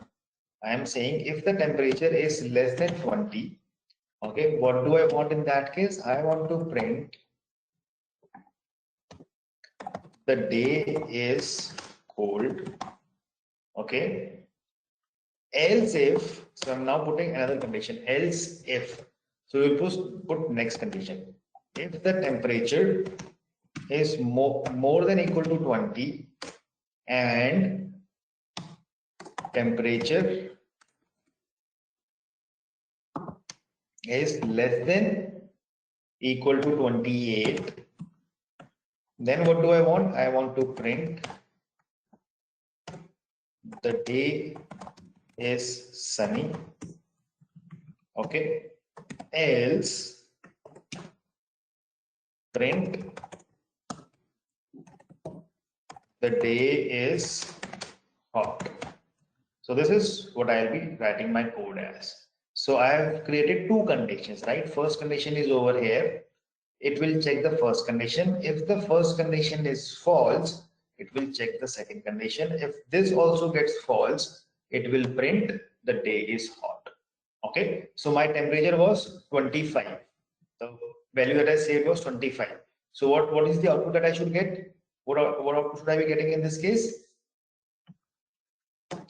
The day is sunny, right? So I get the output as the day is sunny. If I change the value of temperature, let me change the value of temperature to 30. And let us now re-execute this code. So now I will get the output as the day is hot. Okay. And if I change the value to say suppose 15, now I'll get the output as the day is cold. Right, class? So please make this condition. So in which we have more than one condition over here, if else.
Right, class, have you all written this?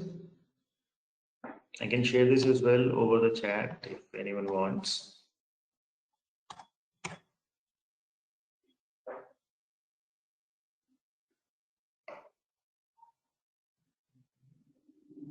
Okay, so with that, what we will do is we will take a short break.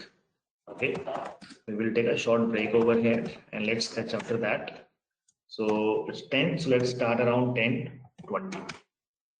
Okay, so that is where we will be starting the session now in 20 minutes. You can all have a quick breather, have some water and tea and all, and then we will start over here.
Hello. Yeah, I hope all of you are back from the break.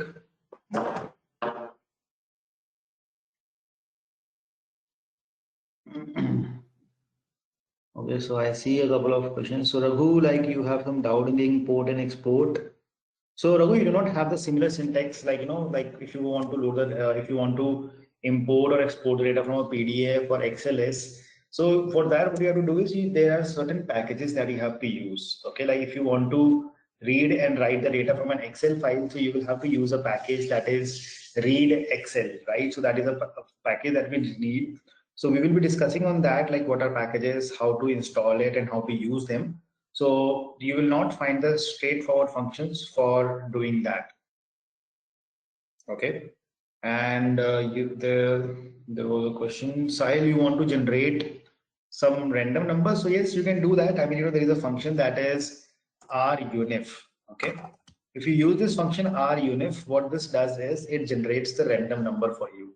So for example, if I say runif, okay. So over here, what I'll do is I'll pass 1. So it generates one random number for me. If I say runif 5, it will generate 5 random numbers for me. Okay. So if I say runif, okay, and I want to generate, say, suppose 10 numbers, then what I do is I define a range that I want 10 numbers between 1 to 50. Okay, so it will generate 10 random numbers for us between the range of 1 to 50. Okay, so this is how you can generate some random numbers if you want.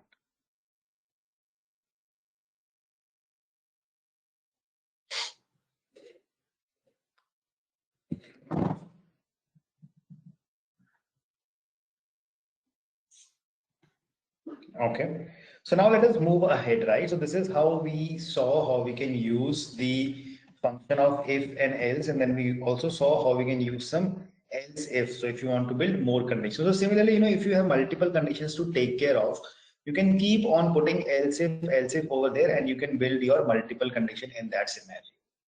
Okay. So now, any one having any doubt up till here? So Diksha, you are saying you are getting an unexpected error. Else if this the print the day is sunny. So this is the code that you have written. I'm just copying and pasting it up. Okay, so Diksha, this is your code. So you have declared the temp variable that is 30, and let us execute this code now.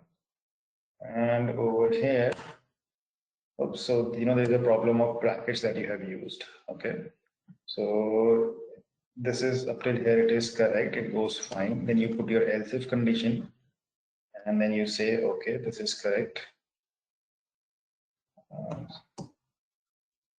Then so see, the thing is you have missed one of the quotes over here. So this is the trouble that you are getting. Okay, this was just a small error. You just missed that double quotes on this break statement. Okay.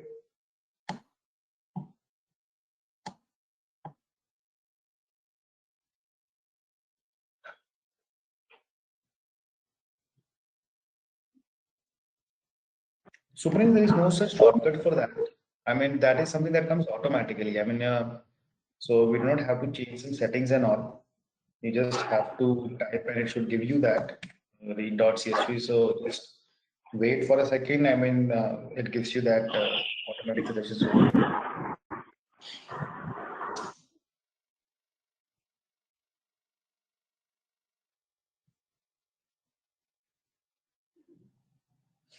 Okay, so shall I move ahead?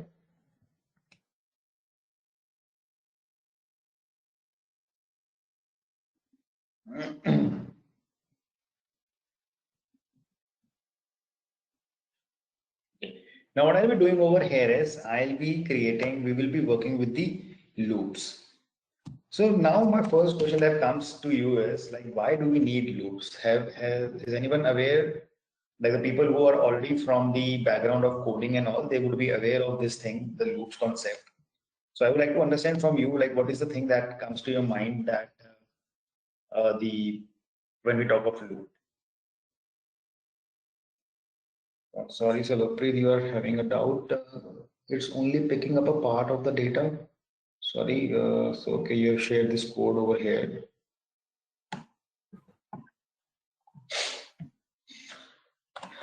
Okay, so what I see is you have defined temperature as -25.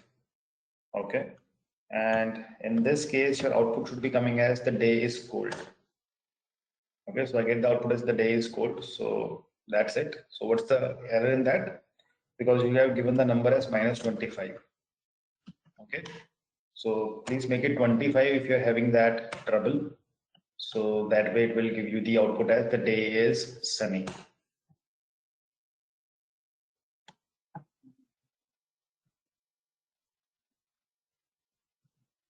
Okay, so right, so if you want to, run the code, if you want to do some repetitive task, right? So when you want to do some process for each table, correct, right? When you want to do or achieve a same type of a thing and you want to do that multiple times, that is where the loops come into picture. Okay, like for example, so first of all, let's try to see this. Say suppose I want to print the counting from 1 to 10. Okay, now that is a small, basically a utility, a small program that we will write so that for the basic understanding of all the people who are not from that technical background. Okay, so loops are basically of two types. First loop is while loop, and another type of a loop that we have in the R is that is the for. So we will discuss both of them one by one. So what is a while loop? Okay, so when we discuss about the while loop, see, while, see, what does this mean? Till the time my condition is true, the code will keep on getting executed.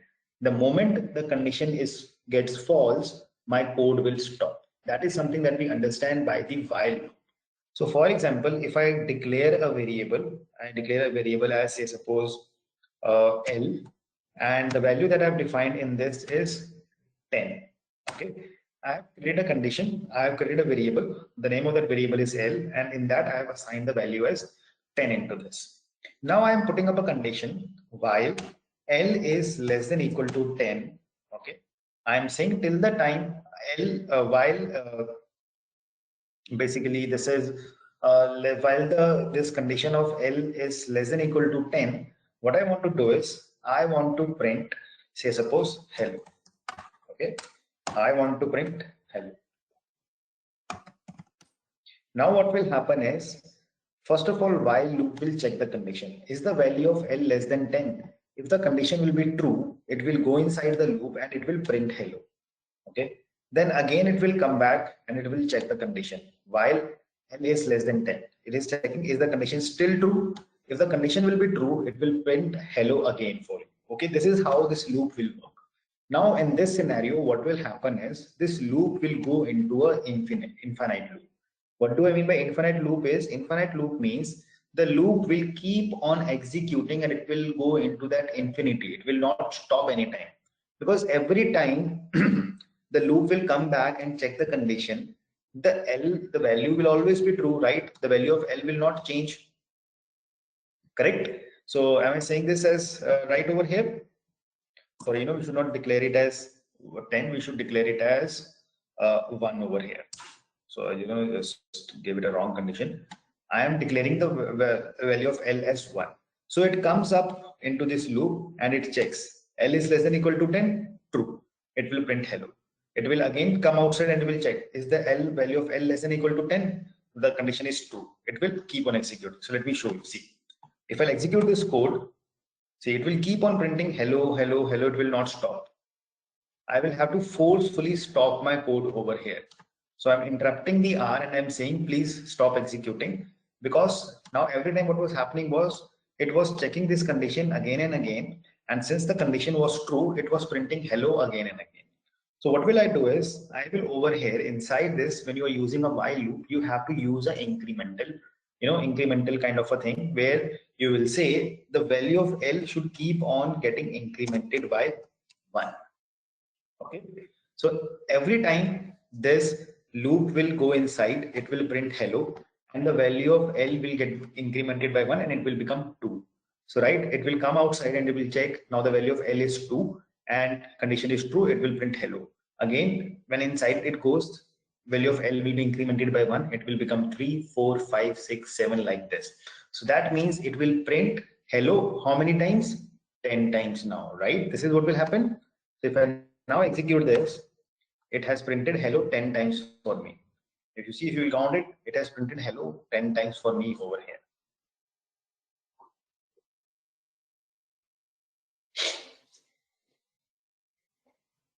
Are you getting it? What I have done?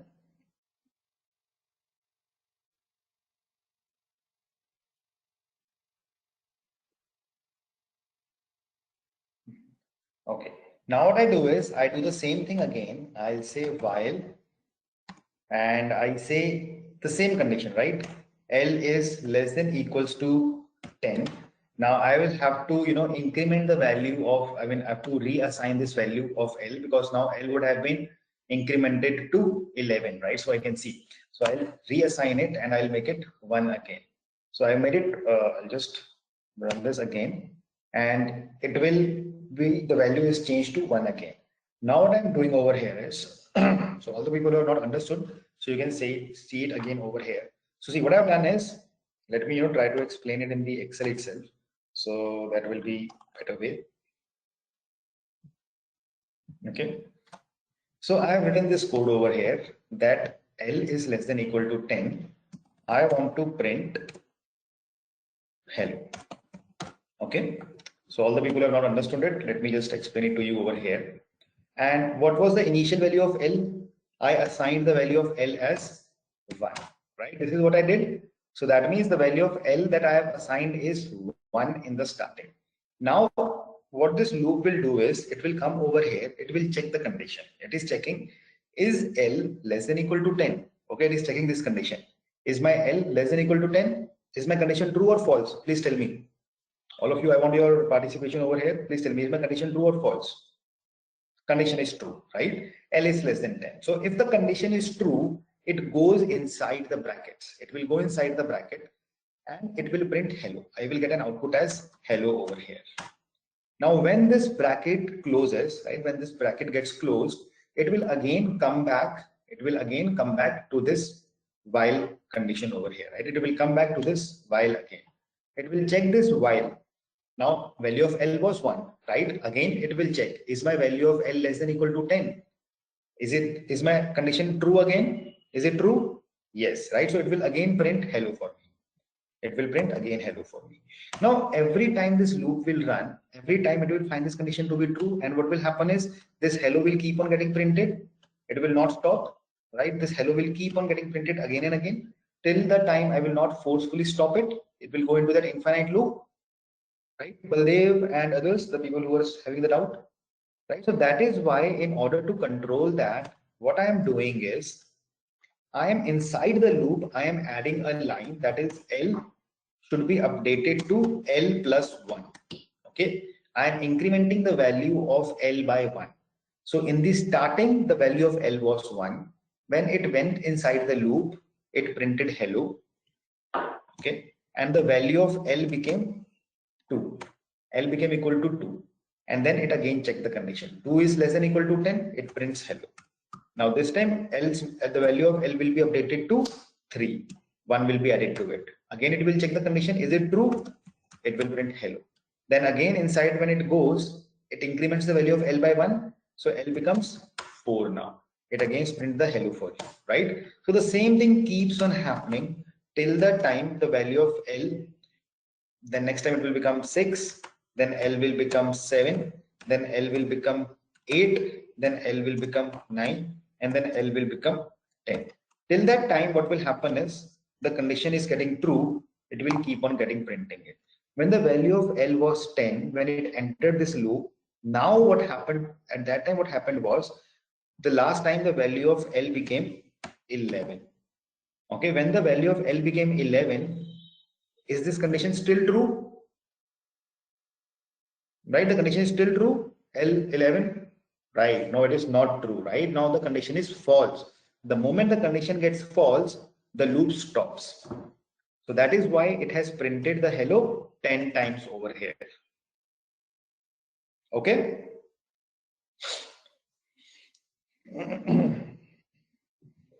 Perfect. Now same way, if I want to print the counting from 1 to 10. So what I will do is I will say print L. I'm just printing L only. So I am assigning the value of L back to 1. I'm saying the value of L is 1. Okay. Now I am printing L. First time when it enters the loop, it will be 1. And I also have to add that line. L is L plus 1. So now it will enter, it will print the counting from 1 to 10. See, it prints the counting from 1 to 10 for you.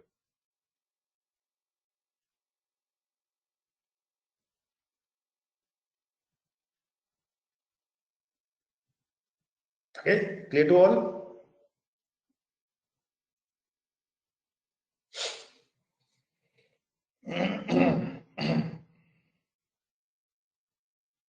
Right. Now what we'll do is, in this, we'll do one thing. All of you write a table to print the table of 5. Print the table of 5. All of you please print the table of 5 up to 10, right? 5 and 5 up till 50 you have to print that table.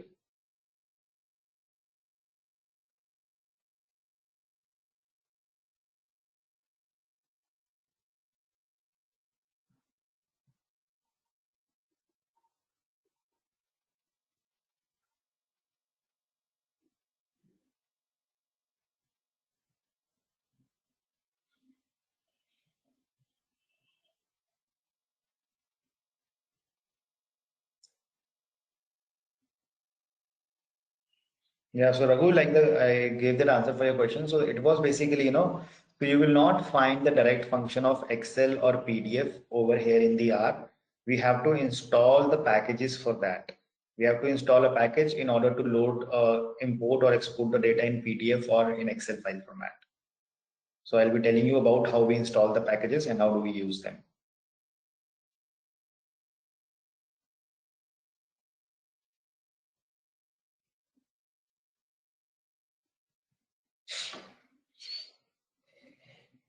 Okay, so are you able to print this table of 5? Anyone who has done it?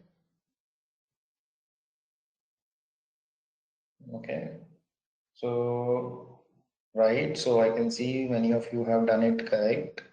So Harmeet, yours is also fine. Okay, so you are multiplying a into 1. So why are you multiplying it with 1? You could have also said a plus 5 only, because 1 multiplied by 1 is same number, right? A into 1 will give you a only. You could have written simply a plus 5 also. So multiple ways of doing it, right? So you can find multiple ways. So if I do it in this way, that I say L, or maybe let's use another variable a, the value of a is 1. Okay, I can say while, what is my condition? While a is less than equal to 10, what do I want to do is I want to print, I will simply say I want to print a multiplied by 5, right? Now what will happen is, let us execute it, and I'll have to increment the value of a by 1. A is a plus 1. So this is something that I need to execute. So I get 5, 10, 15, 20, 25, 30, 35 likewise. So I see most of you are able to achieve it. So all other logic also that you all have used, that is L is 5, that is perfectly fine, less than equal to 50. So that goes completely fine over here. Not a problem with that.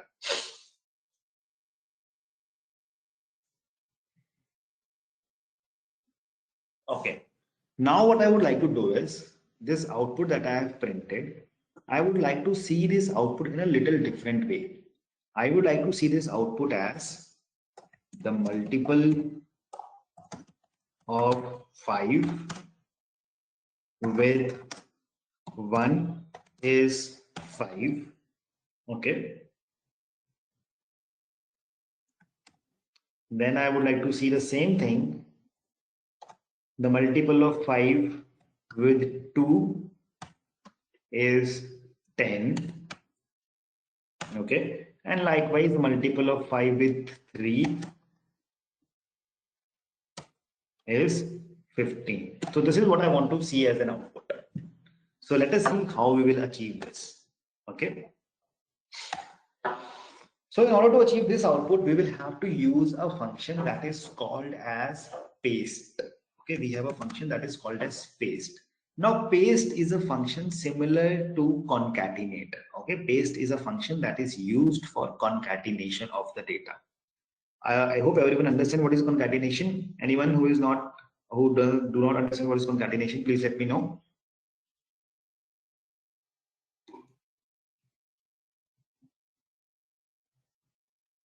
Okay, so I just got a, okay, so size to concatenate means basically like, if I have this Excel file with me, okay, like I have the first name over here and I have the last name over here. So I have this first name in another column and last name in another column. What I would like to do is I would like to see both of them coming as together, separated by a space. So that is called as concatenation. So in the Excel, there is a formula that is called as concatenate. I will say concatenate this, comma, space, comma, and this. What this will do is this will give me the complete name together, Amit Goel. Okay, making sense? So when you want to combine the data from the multiple variables into one, that is called as concatenation.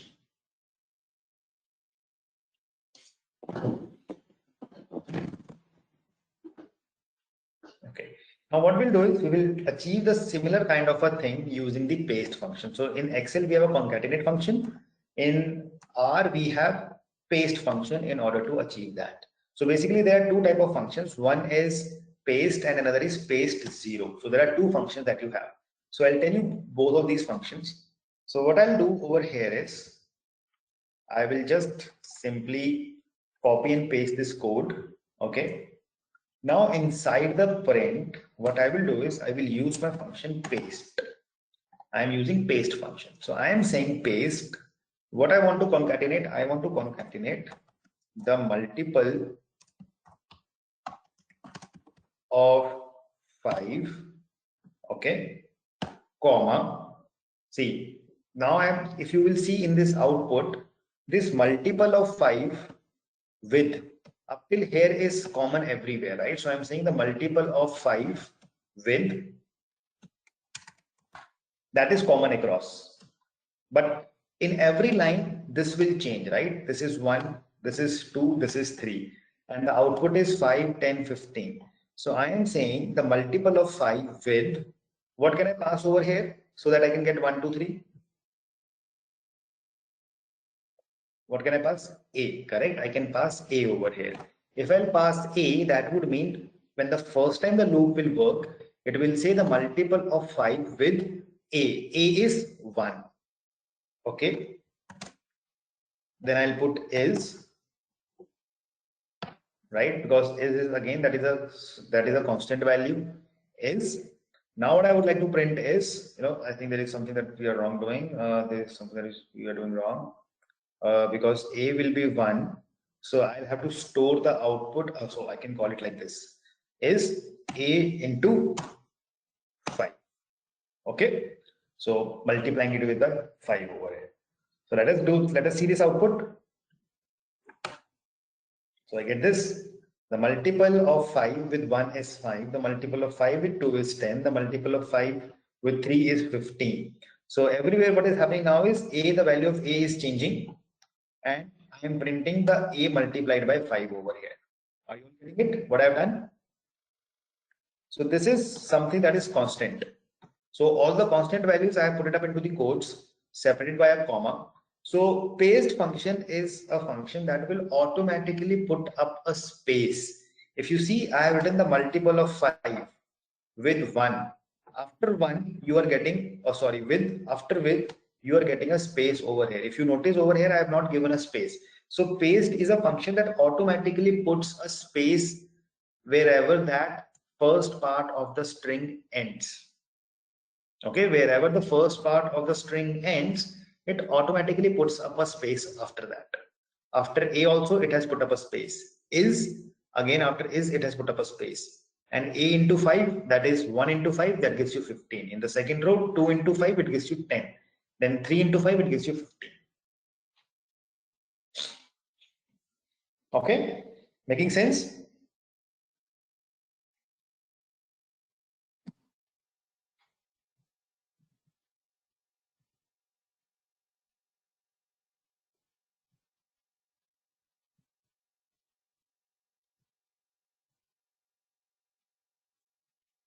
Okay.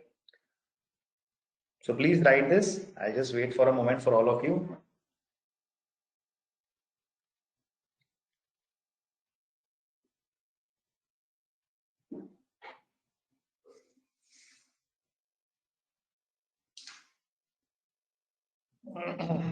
Yeah, but so you will not be able to use that function over here.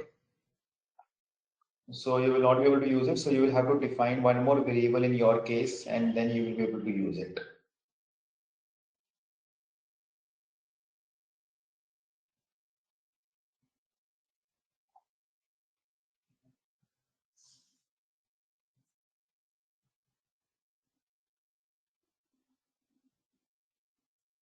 No, Nitin, so we do not have do while, so we will be using while and for. So we have those loops over here.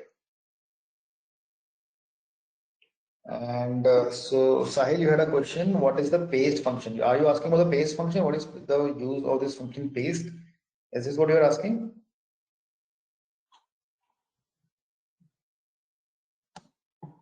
See, paste is something. What is that doing it? It is concatenating the data. So every time the row, when the loop works, first time it checks the condition. So at that point in time, the value of A is 1. So I am saying combine this with A and combine that with is and combine A into 5 into one single row.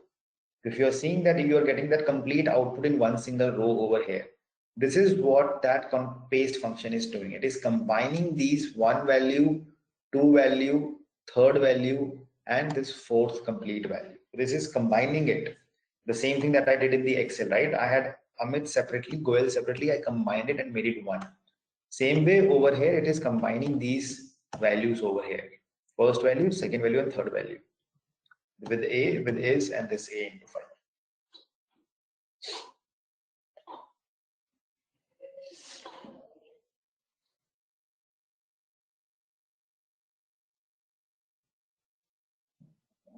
So Nandini, you had a doubt on the if condition.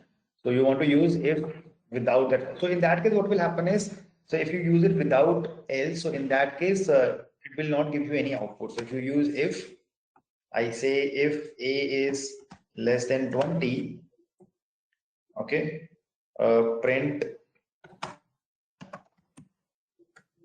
say suppose high, okay. So if you run this, so I get a high, right? But if the value of A, if I just change this condition more than 10, so you will not get any output in that case. Okay, so nothing will come up. So you can use it, but no output will be given in that case if the condition is false.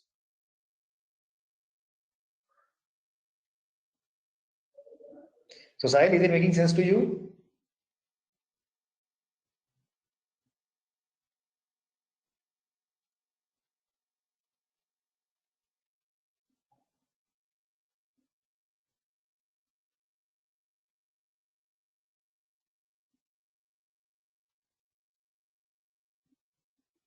Others, please let me know if you have any doubt on this.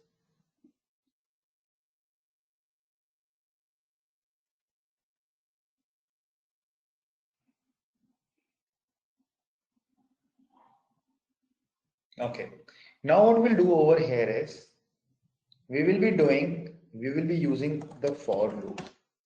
Now we have seen the while loop. Now we will see how the for loop works. Okay. Now see the utility is the same. While loop and for loop, the purpose is same. The the way we use them, that is something that will change. Okay. So in the for loop, like in the while loop, what we were doing was we were defining a condition. Till the time that condition was true, the loop was working. But in the for loop, what happens is you do not have to define that condition. You define in the starting of that code itself that how many times you will like to run that loop. So for example, if I say for, so first of all, please all of you pay attention to this, then you can try this out at your end. So I'm saying for variable in vector. So what does this mean? Let me explain. So say suppose I create a vector. Let us call it as VEC. And this vector, in this vector, what I'll do is I'll save the values as 10, 20, 30, 40, and 50. So I have saved 5 values. Okay. Now I will say for A in VEC. Okay. Now I am saying for A in VEC. Please all of you understand, don't write the code as of now. So what will happen is, how many values do I have in this vector? I have 5 values. So this loop will work 5 times. First time when the loop will work, it will pick up the value of A as 10. The next time the loop will work, it will pick up the value of A as 20. The third time when it works, it picks up the value of A as 30, then A as 40, then A as 50. That is how this loop will work. So I'm printing the same first, the code that we printed using the while loop. So I'm saying print hello. Now what this will do is, it will print hello 5 times. Oh, I think I didn't create this. This is created now. So it prints hello 5 times for me. So because I had 5 values in this vector, so it is working 5 times. If say suppose I had 6 values in this vector, so it would have executed 6 times. Now if I copy this, I paste it. Again, I do the same thing. This time what I'll do is, I will say let us print A. I want to print A this time. So let us see what it prints: 10, 20, 30, 40, 50. Because what it is doing is, it is picking up the first value in the first go and it assigns this to the A, then it picks up the second value, then it picks up the third value, then it picks up the fourth value. This is how the values are being picked from this vector and are being assigned over here. So this is how this for loop works, right? So it is working 5 times the number of values that I am having in that loop over here, or in that vector over here. Making sense, all of you?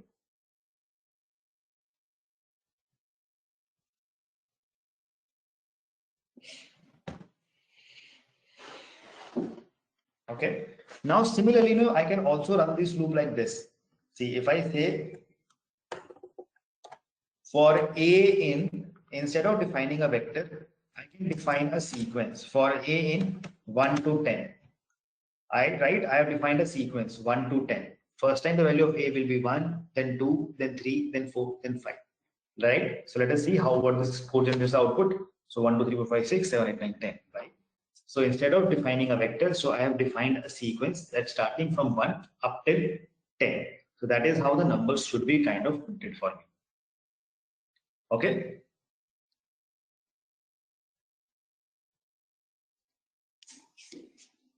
So now you can all try this code. So Pooja, what happens is, so in the for loop, that increment automatically happens over there, right? That incrementation happens automatically. And this, once the loop will end, it will come back to 4. It will automatically go from A to 2, then 2 to 3, then 3 to 4. So that is something that is taken care automatically by the for loop.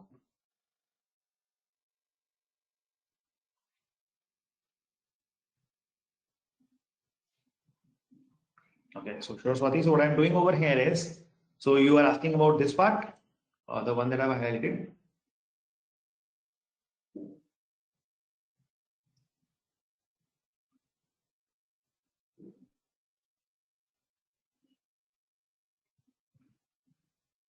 Okay, over here, right? So what we are doing is, see, there is a difference between the for loop and while loop. See, the difference between is, let us try to first of all jot down that differences between the two.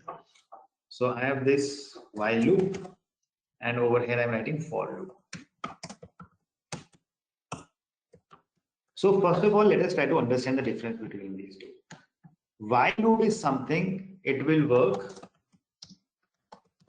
till the condition is true. It will work till that time. Okay. And for loop is,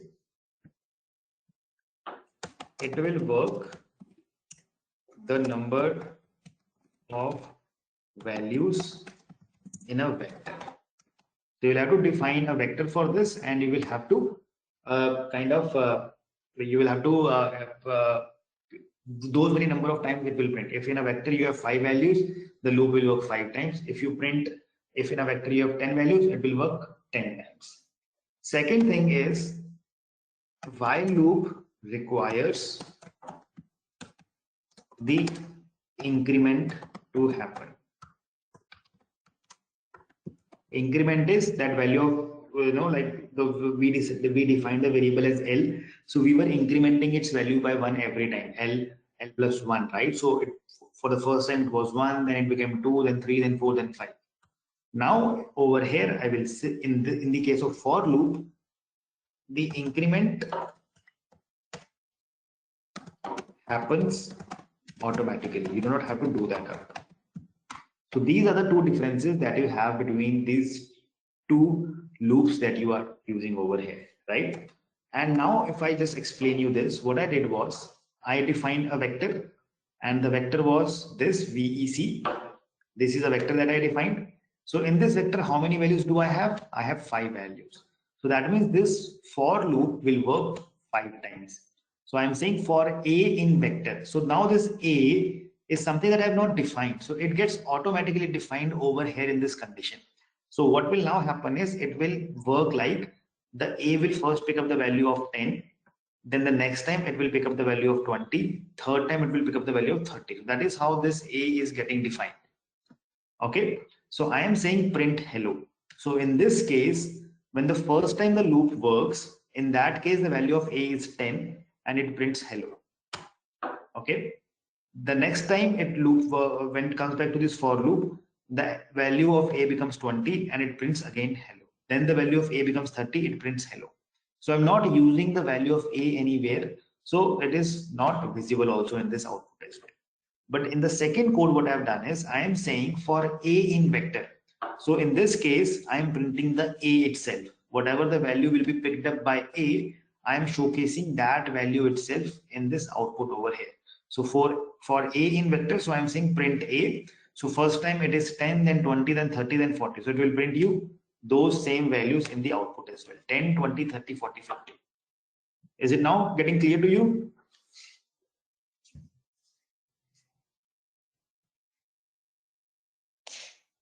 Right, Swati? Okay. And so Ian, I mean, please put your proper names, right? Because many of you I see still you do not have used the proper names over here. So like, in order to stop it, you will be getting a red icon over here in your console window. Just click on that. If your code goes into that infinite loop, you just have to click on the stop icon, the code will stop. Okay. Now, can you all print the table of 5 using the for loop? Just print the table of 5 using the for loop.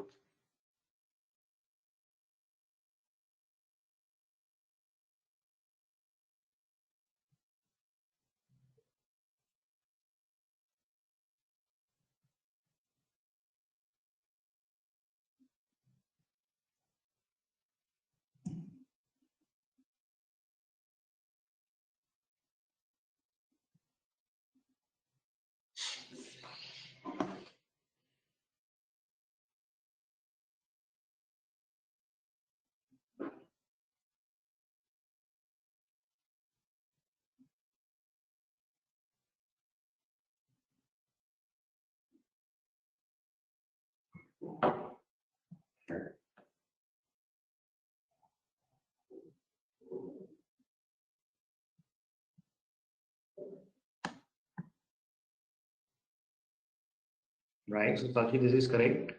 The code that you have shared.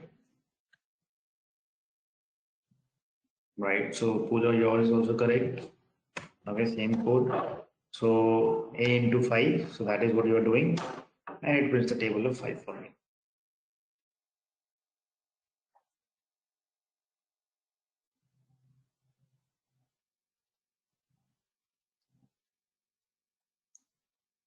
So Subhadran, please check your code. The code that you have shared is not correct. Okay, no, so I mean yours, it will work correct only because automatically it will get assigned over there. So you do not need to assign the value of A equal to 5 in that case, right? So you can simply print it and it will give you the result.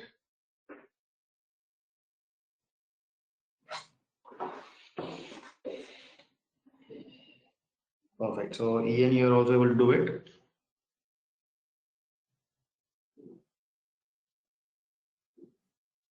So now shall we all do a little bit of a tough question over here? Okay, so let us all do a tough question over here now. So I can see most of you are able to print it. So Raghu, the code that you have shared is not correct.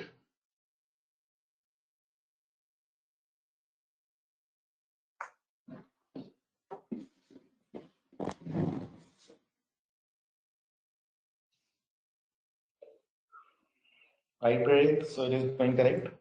Okay. So now all of you, can you please tell me what is a factorial? Do you all know? Do you all know what is a factorial?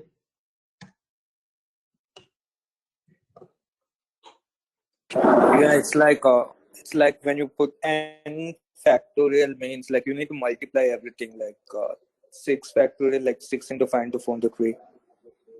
Right, right. So that is Something what like that. factorial is.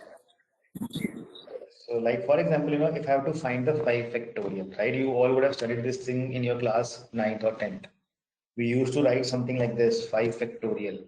So 5 factorial means 5 into 4 into 3 into 2 into 1. So if you have 5 factorial, so it will multiply, it will get multiplied by all the numbers till 1. 5 into 4 into 3 into 2 into 1. Right? That gives me 120. Okay. Similarly, if I write 10 factorial, so that will be 10 into 9 into 8 into 7 into 6 into 5 into 4 into 3 into 2 into 1. Okay, that is what you will get as an output.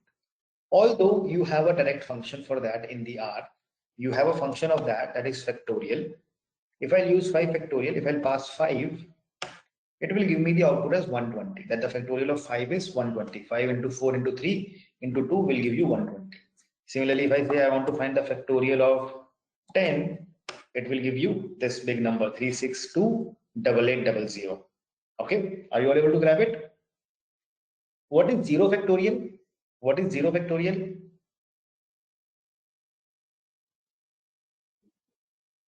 1. See, 0 factorial is 1. Can I find the factorial of a negative number?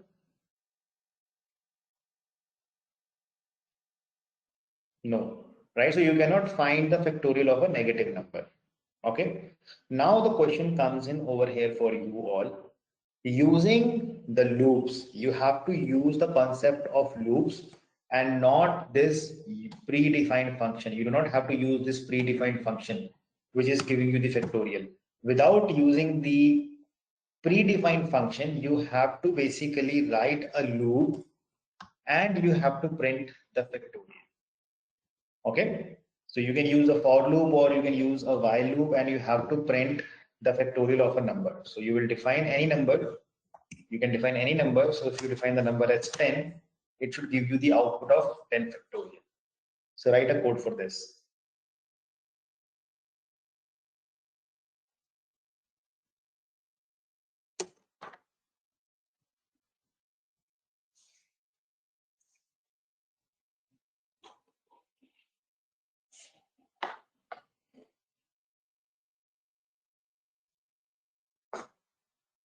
I hope the question is clear to all of you.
So Baldev has given a very interesting answer over here. Baldev, if I will ask you to print the factorial of 100, so how will you do that?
So Nathan, your code is correct. There is slight error in your code. Just verify that thing. I just want to print the final factorial. Your code will print every number, right? 10, 5 into 5 into 4, 4 into 3, it will print all the numbers. I just want to print the final number.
Yeah, right now this is correct, the one that you have now shared.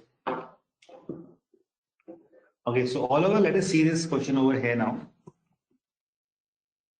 So all of the people who are given this output, that is not correct, right? So Nandini, you are also correct. See, what we want to do is we want to print the factorial of a number.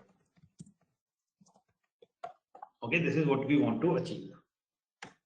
Now, when you want to print this factorial of a number, so how we will do this is, first of all, I define a variable that is, say, suppose f, okay, or I'll call this fact. I am defining a variable fact and I'm assigning this value as 1 over here. Okay, so this is something that I've assigned over here now. What went wrong? Fact. Oops.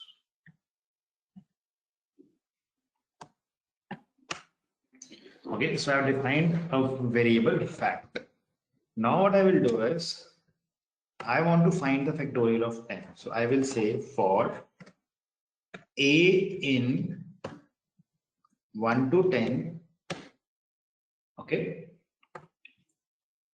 value of f should be changed to f into a. Okay, now just take a look at it. What are we doing? See, you will have to, kind of talk to it, right? When you will do anything in your R or anything related to the data science, you actually have to talk to your codes or your data in order to get the thing simplified and get answered. So what will now happen is, first time when the loop, it will enter the loop, the value of a will be 1. Am I right? The value of a will be 1. So first time what is happening is, I am saying the value of f should be updated to f into a. That means 1 into 1. So value of f becomes 1 only. Now it will move out, and now the value of a will become 2. So now it will be 1 multiplied by 2, that is 2. The value of f becomes 2. It will again come outside and come to the loop. Now the value of a will become 3.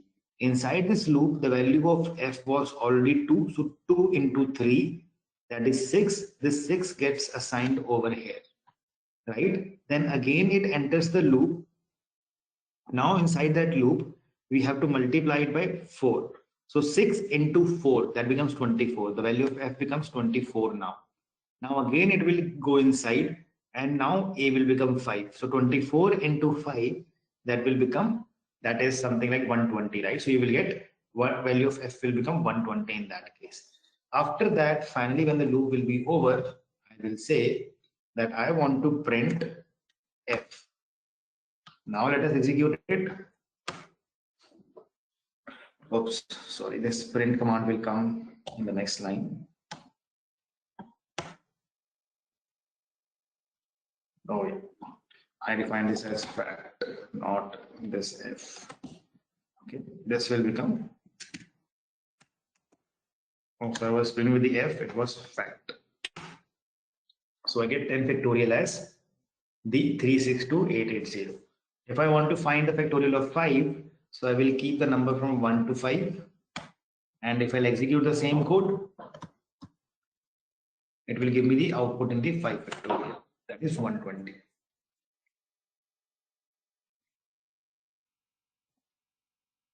Okay.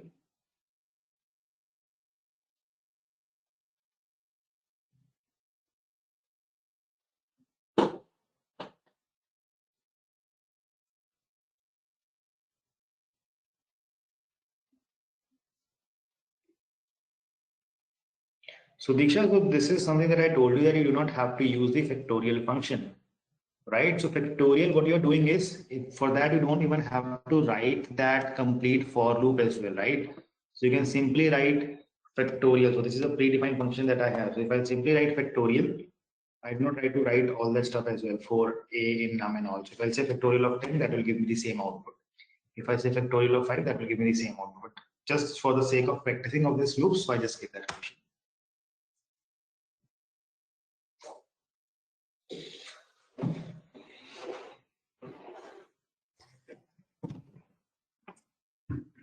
Uma, I think by day end you should be having this video with you, right? So maybe by day end the video will be ready, and it will be, I think, uploaded on the YouTube.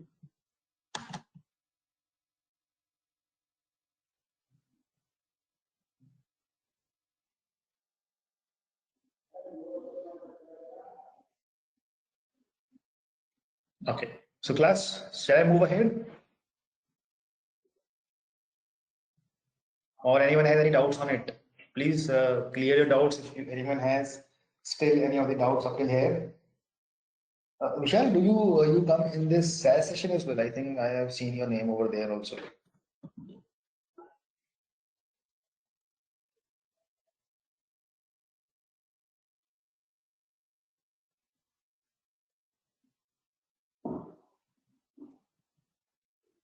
I mean, do you come in that SAS sessions that we have in the evening? Do you attend those sessions as well? Okay, maybe that would be some another Vishal. So he also has the same surname.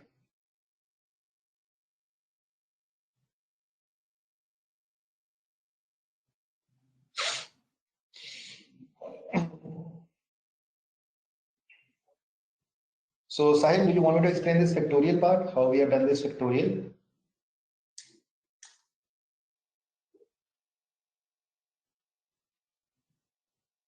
Okay. See, now what I'm doing is, let's just try to see it from here. What I want to do is, I want to achieve the factorial of 5. See, first of all, we will try to understand from that logical perspective. Okay. So forget about that function that we have in the R. So I have a number of 5. Okay. I want to print its factorial. That is 5 multiplied by 4 into 3 into 2 into 1. So what I'm doing is, I am defining a variable. I am calling it as fact. and I've assigned the value of fact as 1. This is one variable that I have defined, and I'm saying the value of this fact variable is 1. Now what I'm doing is I'm writing a for loop where I'm saying for I in 1 is to 5. Okay. So how many values will I take? How many values will I take over here?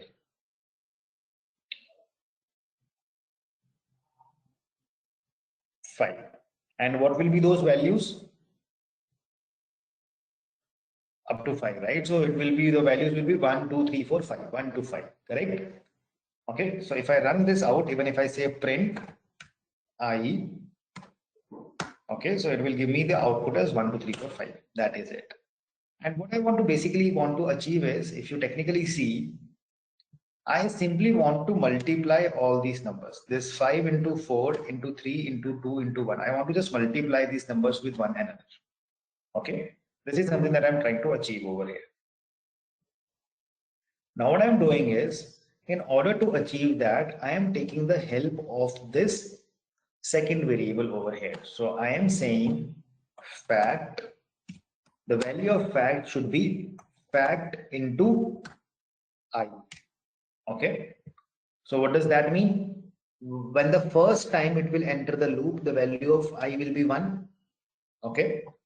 And what is the value of fact? Fact is 1. So I will get this number. If you will see this number, if you will see, this fact will be multiplied by I. So that is 1 in the starting. So 1 into 1. So value of fact becomes 1. Okay. The loop will get over and loop will come over here. Now what is the value of I? Value of I will become 2. Correct. It will go inside the loop. Fact into I. What is the value of fact? It is 1. So 1 into 2. So that gives you the output as 2. Now the value of fact has become 2 now. Okay. Now it will again go outside and it will come inside the loop. I mean, now I will become 3. Okay. Inside the loop, so I is 3, and what was fact? Fact was 2. So 2 into 3, that will give you 6. So the value of fact will now become 6. Correct? Now it will again go outside the loop, and now the value of I will become 4. And inside the loop, what we are doing is we are saying I into fact. I is 4 and fact was 6. 6 into 4, that makes it 24. Okay. Now the value of fact has become 24. Now again it will go outside the loop and the value of I will be incremented and it will become 5. Now 5 into 24, that is 120. Right? Now it will again go outside. Now since the value of I was up to 5 only, now it will not go inside. So fact will become 120. So that is where we are saying print fact. Okay. Now is it making sense?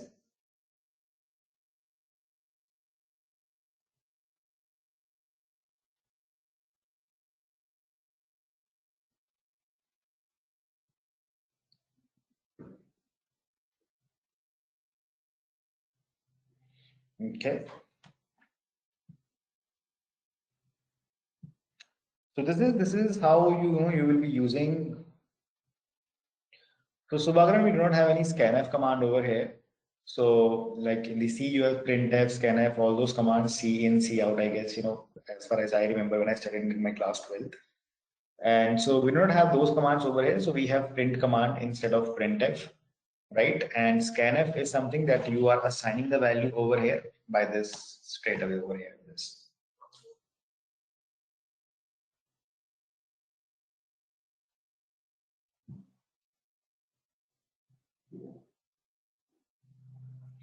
Okay.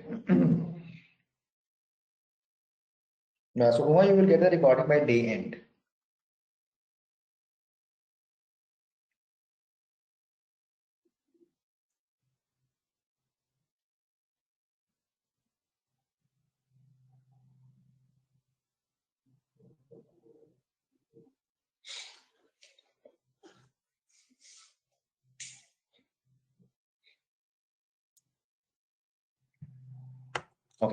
So now, this is something that we had on the loops, and then we have done something on the basis of the, the if condition. So just give me a moment. Okay, just give me a moment over here.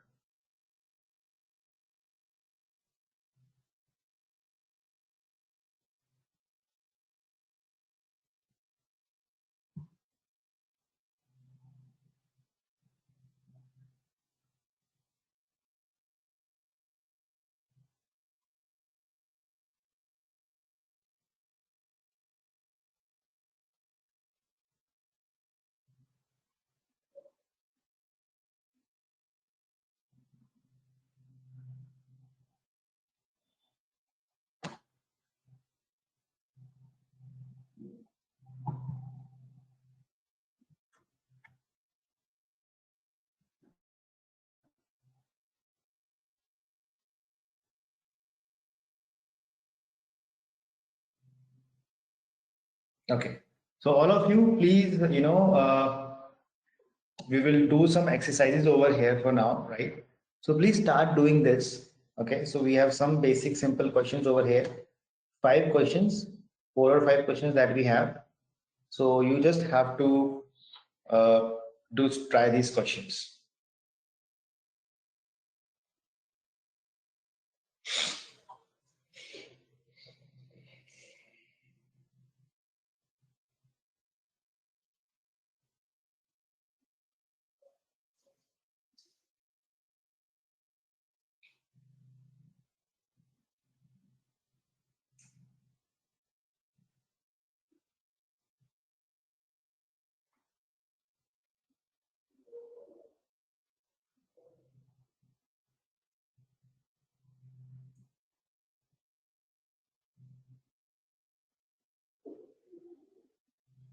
Okay, please try these 3 questions. We will discuss them in the class as well so that it gets clear to you all.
Are you all trying this?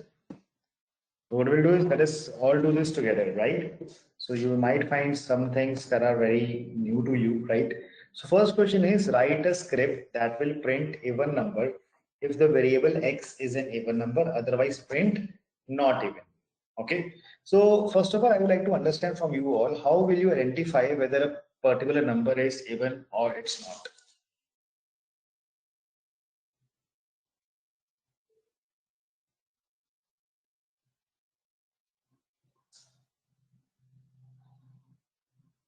Multiply by 2, right? Divisible by 2, right? Correct. So Baldev, you have given the correct output. So if the number is divisible by 2, right? If you divide that number by 2 and it gives you the remainder as 0, that means the number is even. If it gives you the remainder as 1, that means it is not even, right? So that is something that we want to achieve. So let us see how we will do it. So if I'll come over here, so I just have to use if condition in this. Say suppose I have a number with me. I define a number as x, and that number is, say suppose 20. Okay. What I will do is I will write an if condition. If x, there is new operator that you all will be saying, that is this. If x divided by 2, so this operator that you see, this operator that I've written, this is called as modulo operator. Okay. What do we mean by this is it gives you the divisor. Okay. The remainder. It gives you the remainder. That means if you divide x by 2 and the remainder comes equals to 0, right? If the remainder comes equal to 0, print even number, else print odd number. Okay, so this is what that code is, right? So what I'm doing is I'm simply saying if x divided by 2 gives me the remainder as 0. So this modulo operator gives you the remainder. If you want to see it, let me show you. See, if I say 10 modulo 3, what will be the remainder? If I divide 10 by 3, what is the remainder that I'll get? 1, right? So if you see, it shows me the remainder. 10 divided by 3 will give me the remainder as 1. If I say 10 divided by 5, so what will be the remainder? That will be 0. So it gives you remainder as 0 over here. So this is what we are checking. If we are dividing by the x by 2, if the remainder comes 0, then I am saying it is an even number, else it is an odd number. Okay, so let us check this out. So it's an even number. If I pass the number as 21, it will give me the output as odd number, right? Are you all able to grab it?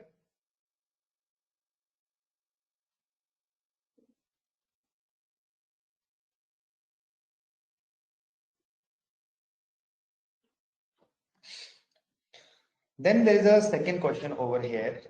Write a script that will print is a matrix if the variable is a matrix, otherwise not a matrix. Okay. Say suppose I create a mat over here. Let us create a matrix.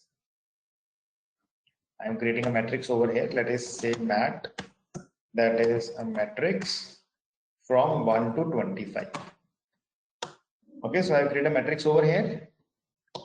Now what I want to see is I want to check whether this variable is a matrix or is it not.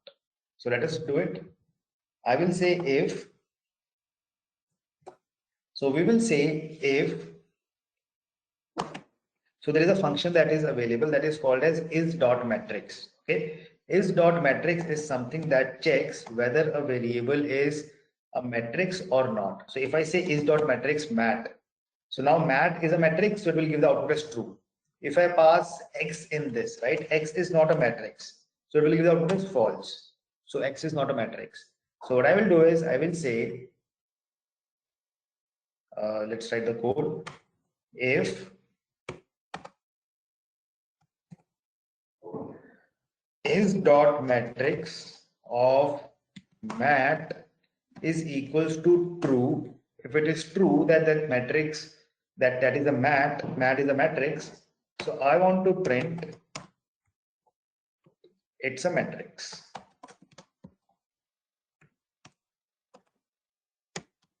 Else it's not a matrix. Okay, so this is something that you will get as an output over here. Let's see, it's a matrix. If I pass x, it will give the output as it's not a matrix.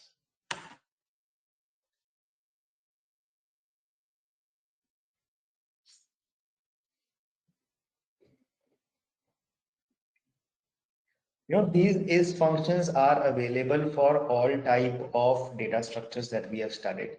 You have is dot vector also. It checks whether that function is a vector or not. You have is dot data frame also. It is something that checks whether that particular data structure is a data frame or not. So if I check iris, true, so it is a data frame. Okay.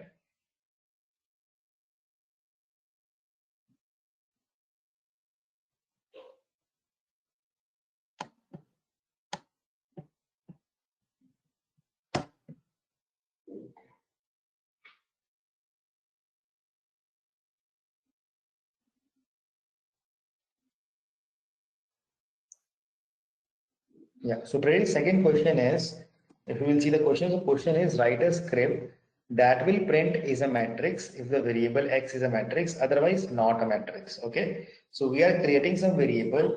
So what I did was I created a variable over here by the name of mat, and I created it as a matrix only. So I said mat matrix 1 is to 25.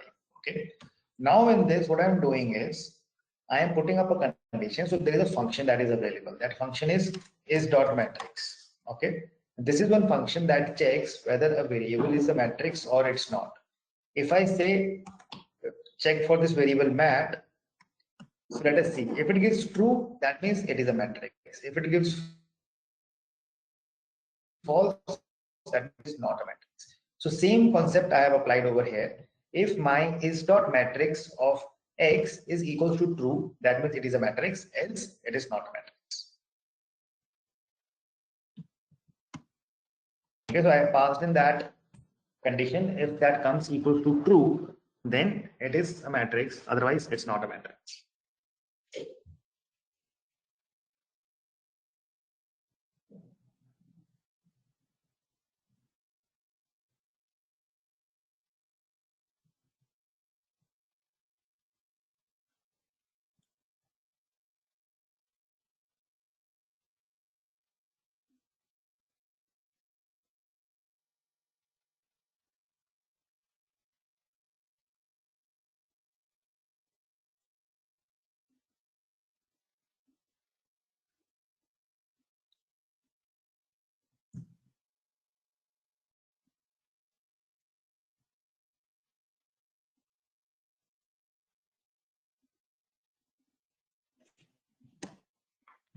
So now try the third question. See, third question is little lengthier question that you will have to try.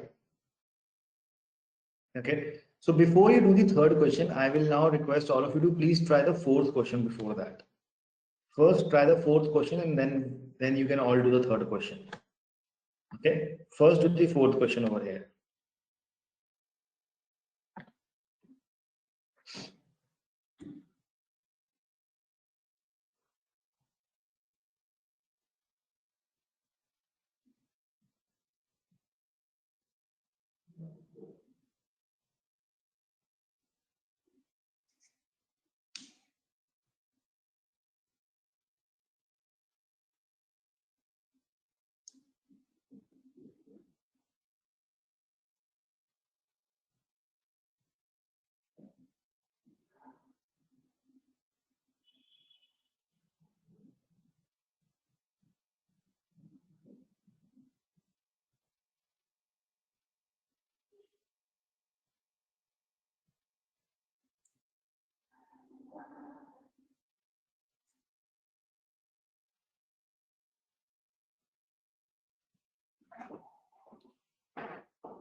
Are you all trying it? The fourth question. So basically, using the if-else condition, you have to figure out that which is the highest number in this vector. Okay, so output is shown to you, that is 20. So let me try it out with all of you. Let us do this all together. So we have a matrix with a vector with us, and that vector is this. Okay. Now what we want to achieve is, by using the if-else criteria, I have to figure out which is the highest number in this, right? So how will I do it? I will say if, okay, what will be my condition? In this vector, if my first value is greater than the second value, right? And and my first value is also greater than the third value. It is also greater than the third value, right? So what will be my output? My output will be print x1, right? The highest value will be x1 in that case. So I will say print x1.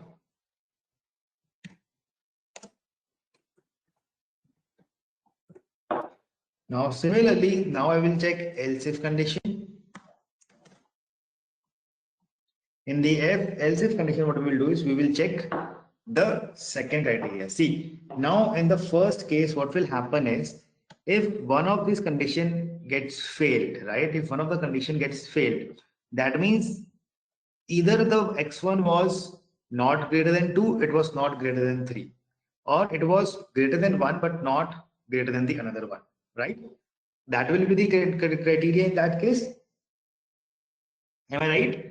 If this condition fails, so that would mean either the x1 was not more than x2 or x1 was not more than x3, or it was not, it was smaller than both of them. This is what I will check over here. So I am assuming that this condition got failed. This condition got failed.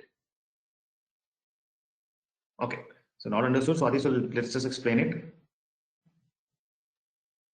Let us take the help of Excel over here again. So we have the numbers as 10, 20, and 10. 20, I have 10, and I have 1. So we have 3 numbers with us, right? 20, 10, and 1. Please understand this logic now. So this is just a game of logic, nothing more than that. Okay. Now I am saying this is my first number, this is my second number, and this is my third number. Okay. I am saying if my third number is greater than first number and my third number, sorry, let us write like this. My first number is greater than the third number, and my first number is greater than the second number, and my first number is greater than the third number. Okay, this is what I am writing over here.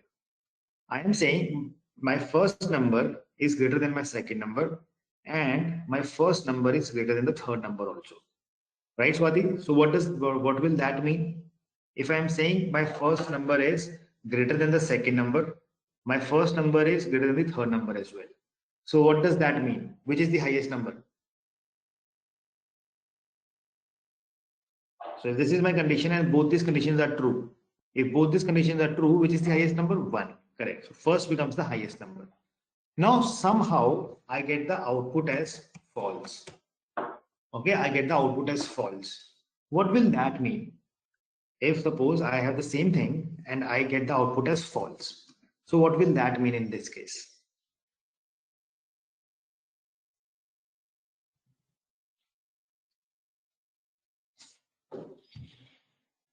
Yes. This condition got failed, right? This condition got failed. So what could be the reason behind that? So reason is simple. Either my first number was not greater than 2, right? It can happen that my first number was not greater than second number. That is why it got failed. Okay. My first number was less than the second number. That could be one reason. Another reason could be it can happen that my first number was less than the third number, right? Or it could happen my first number was less than both these numbers. It can happen. Am I right in saying that? Only then this condition will fail.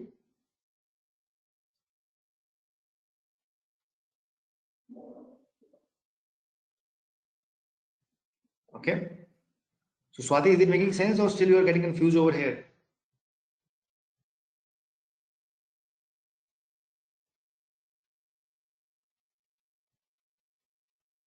Okay. Now, when this condition got false, now it could be one of these conditions. It can be only one of these two conditions that would have happened, or both of these conditions would have happened. Now, if the condition was true, if this condition got true, in that case, I have simply said print x1 because I am assuming if this is true, both these conditions are true, I am saying print x1. But if this condition gets false, I want to jump onto the else if. So we are jumping onto the else if in that case. Now when I jump onto the else if, now I will just check one more condition. Like this was fails, okay? So again I'm talking to it, right? So I'm saying this condition got failed. So that means I think that x2 is greater than x1. Okay, this is the condition that I am checking now. If this condition is true, if the x2 is greater than x1, that would mean my x2 is the highest number, right? So that will I say print x2. Okay. Now, if this condition also gets failed, that x2 is not greater than x1 and x1 is not greater than x2, that means finally I'll be left with last condition. That will be my else condition, that is print x3. Okay, this is what I'll be left out with. So let us check this out. So I get the output as 20. If I change the number, I'll make this as 1. I'll make this as, I'll keep this as 10 and I'll make this as 20. So now my highest number is again the third one. It should again give me the output as 20 only. Oops, what it went wrong over here? We'll do something wrong. So print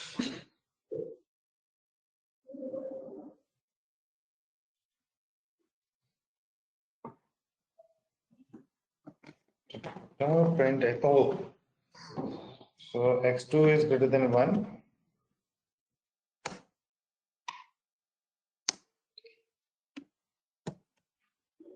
x2 is greater than x3. This condition we just forgot. Okay, so this is something that we are checking over here.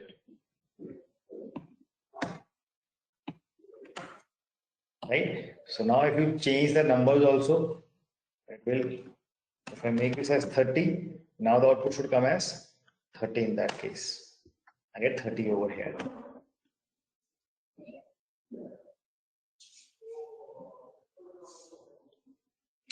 Right. So Raghu, you have shared, this is correct, the one that you have shared over here.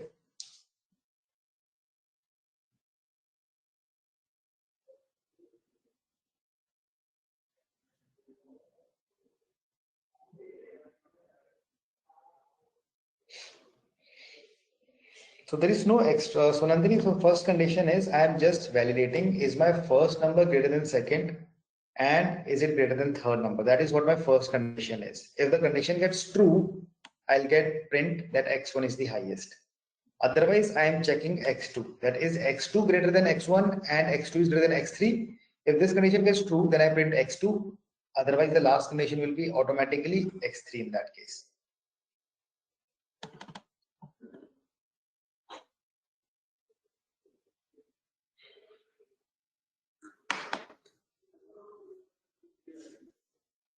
So if so Nandini, if you are sorry Pooja, if your numbers are more than 3, that condition will get you will have to add a lot more else if conditions in that, so that will become a little more complex in that scenario.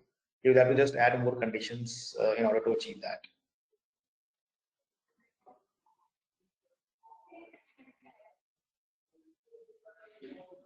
So Bhuvi, you are just having an problem of the curly braces. So let me just copy your code, what you have written. Let us just check this out.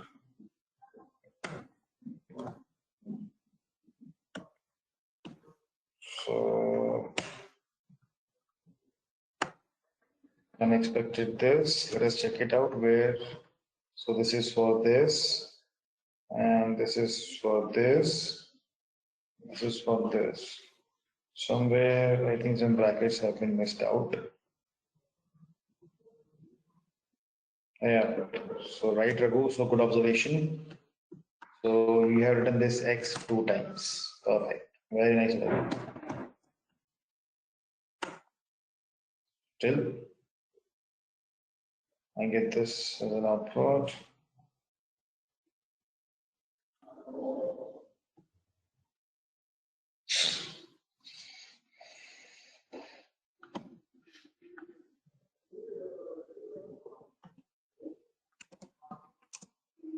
Next one is this.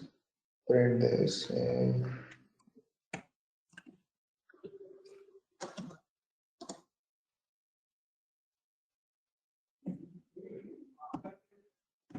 Oh.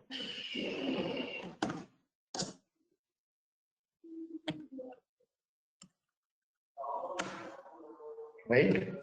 Yep.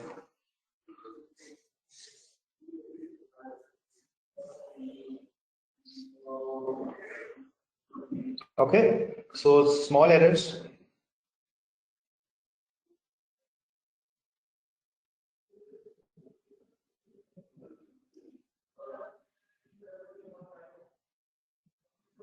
Okay, class. So I think that is what we will have in today's session. This is where we'll take a pause for now, right? So today was a little bit of a heavy lifting session, right? So we did a lot of stuff, data frames, we understood the if conditions, the for loops. There's a lot of stuff that we have done. So approximately like combining today's and yesterday, so we have almost written 500 lines of code, okay, in the 2 days. So what I'll do is I'll just update this code as well. So I'll put up a date. So that is, this is where we started for today. That was 11th October. Okay, so I'll put this code onto that drive itself so that you can all copy it. And in the drive, there is an exercise for data frames that you can try. And apart from that, I'll put, I have just put 1 or 2 more exercises as well onto the drive if you would like to check it out, right? So you can do that. You know what I've done is I've just made a folder. So these are some small exercises that I have updated, but I'm not sure that you will be able to do all these as of now.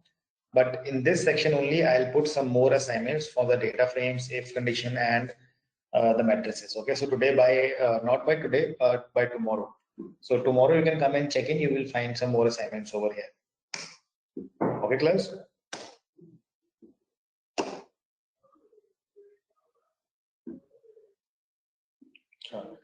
So please try it, right? Watch the videos, practice the stuff. So now you have your entire week with you, right? Practice up the things and come up with your doubts and queries the next week.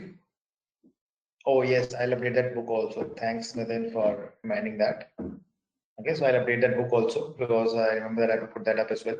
So we discussed that yesterday. Sure, I'll do that. Okay. I hope you all had, learning sessions. So I guess many of you might have many doubts as well. So do not worry. Next session, I'll take that up. And even if still anyone has doubt, I can wait for you and I can resolve your doubts for next 5-10 minutes.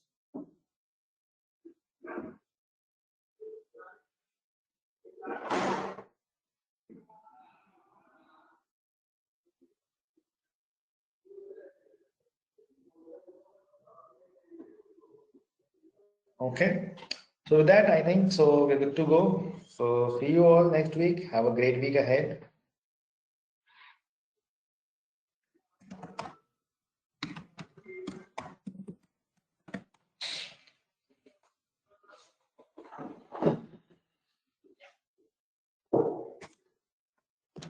Okay.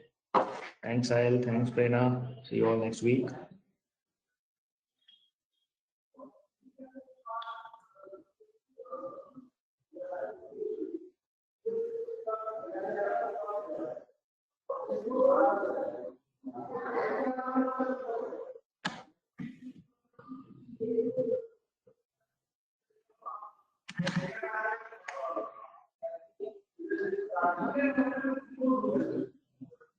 So, Prerna, is this giving you some error? That code that you have shared?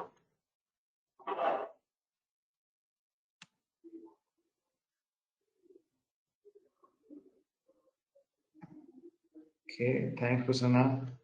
So I think you also have that similar problem that you might would have done. Some spacing and all, that would be the issue. So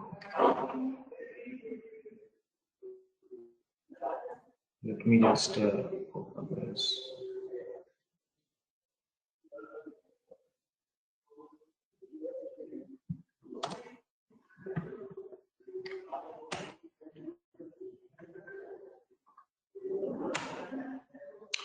So what I see is you have done this. Okay. Then you have this for this. And this over here. X2 else if X2 is within 1. See this over here, you put up a comma, right? This was a greater symbol, greater than, and this is not a, you do not put this comma sign, you put and condition, ampersand, and condition. That is what the problem is here in your code. Okay.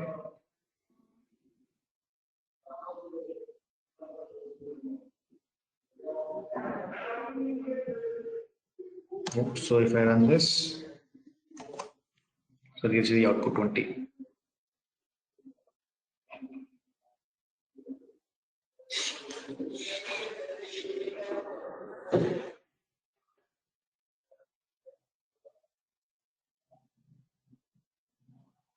So Ramesh, like operators, when you talk of, right? So we have two type of operators, right? One is, if I just go up on this,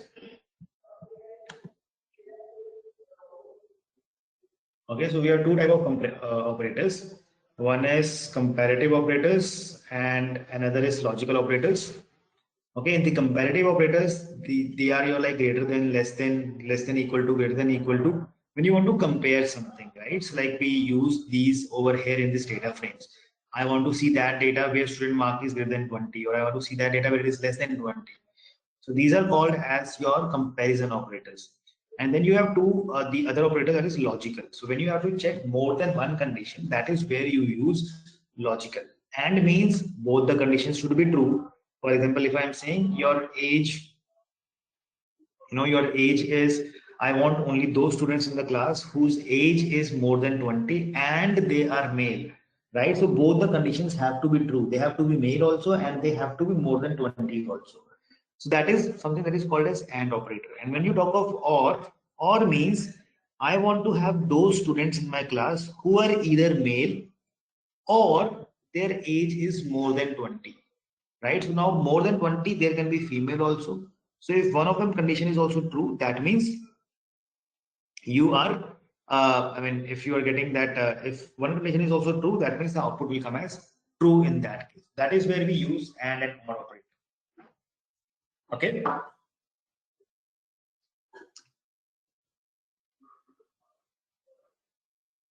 Thank you, Amit. Sure.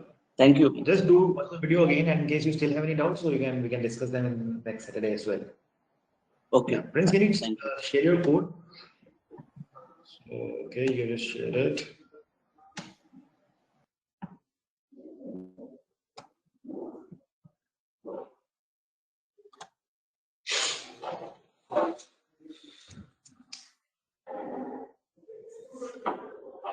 I think you have not copied the. Have you copied the complete code? Okay, so here it is.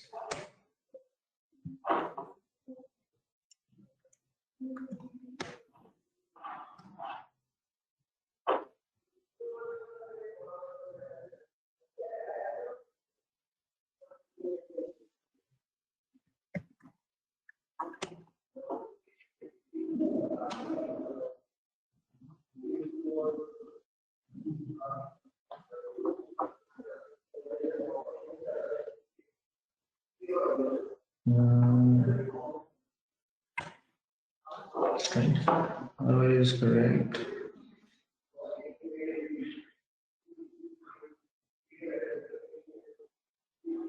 Yes, right. Raghu, you use the pipe operator for that.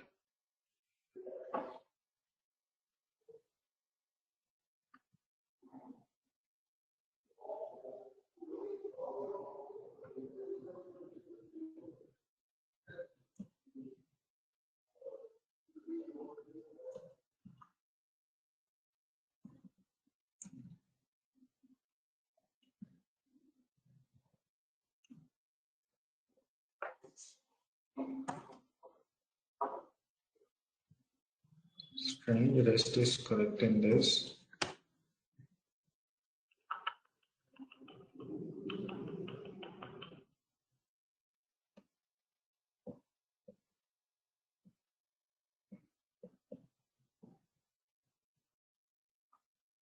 error which I'm getting.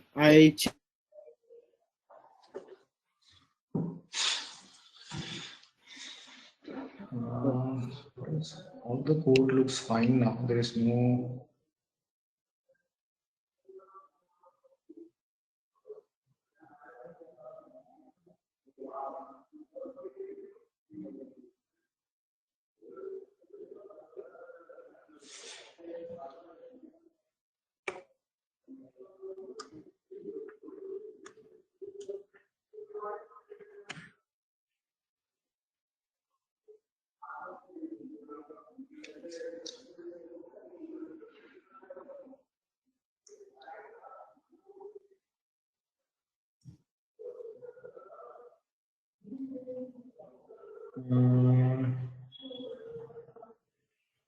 This is getting tricky, man.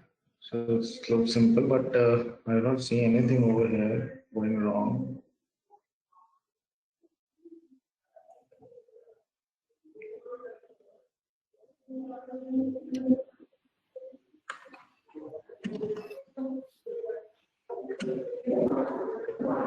It's been like 10 minutes. I am continuously checking it, but it's not changing anything.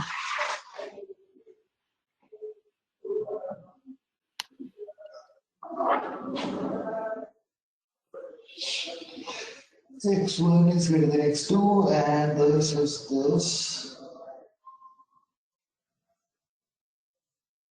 Oh, right, Raghu. Thanks for being a savior, guy. So this is the problem.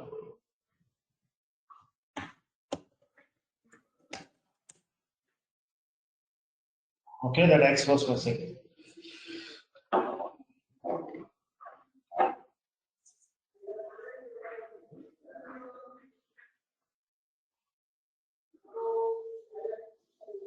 Yeah, what was the issue? X was missing. I'll just show you that X is missing.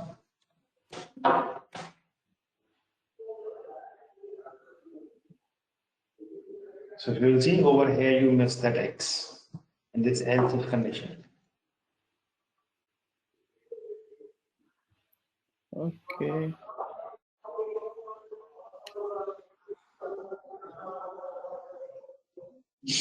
Okay. So thanks. Well, I just have to jump into the next session now. So meet you all in the next week now. Okay, class.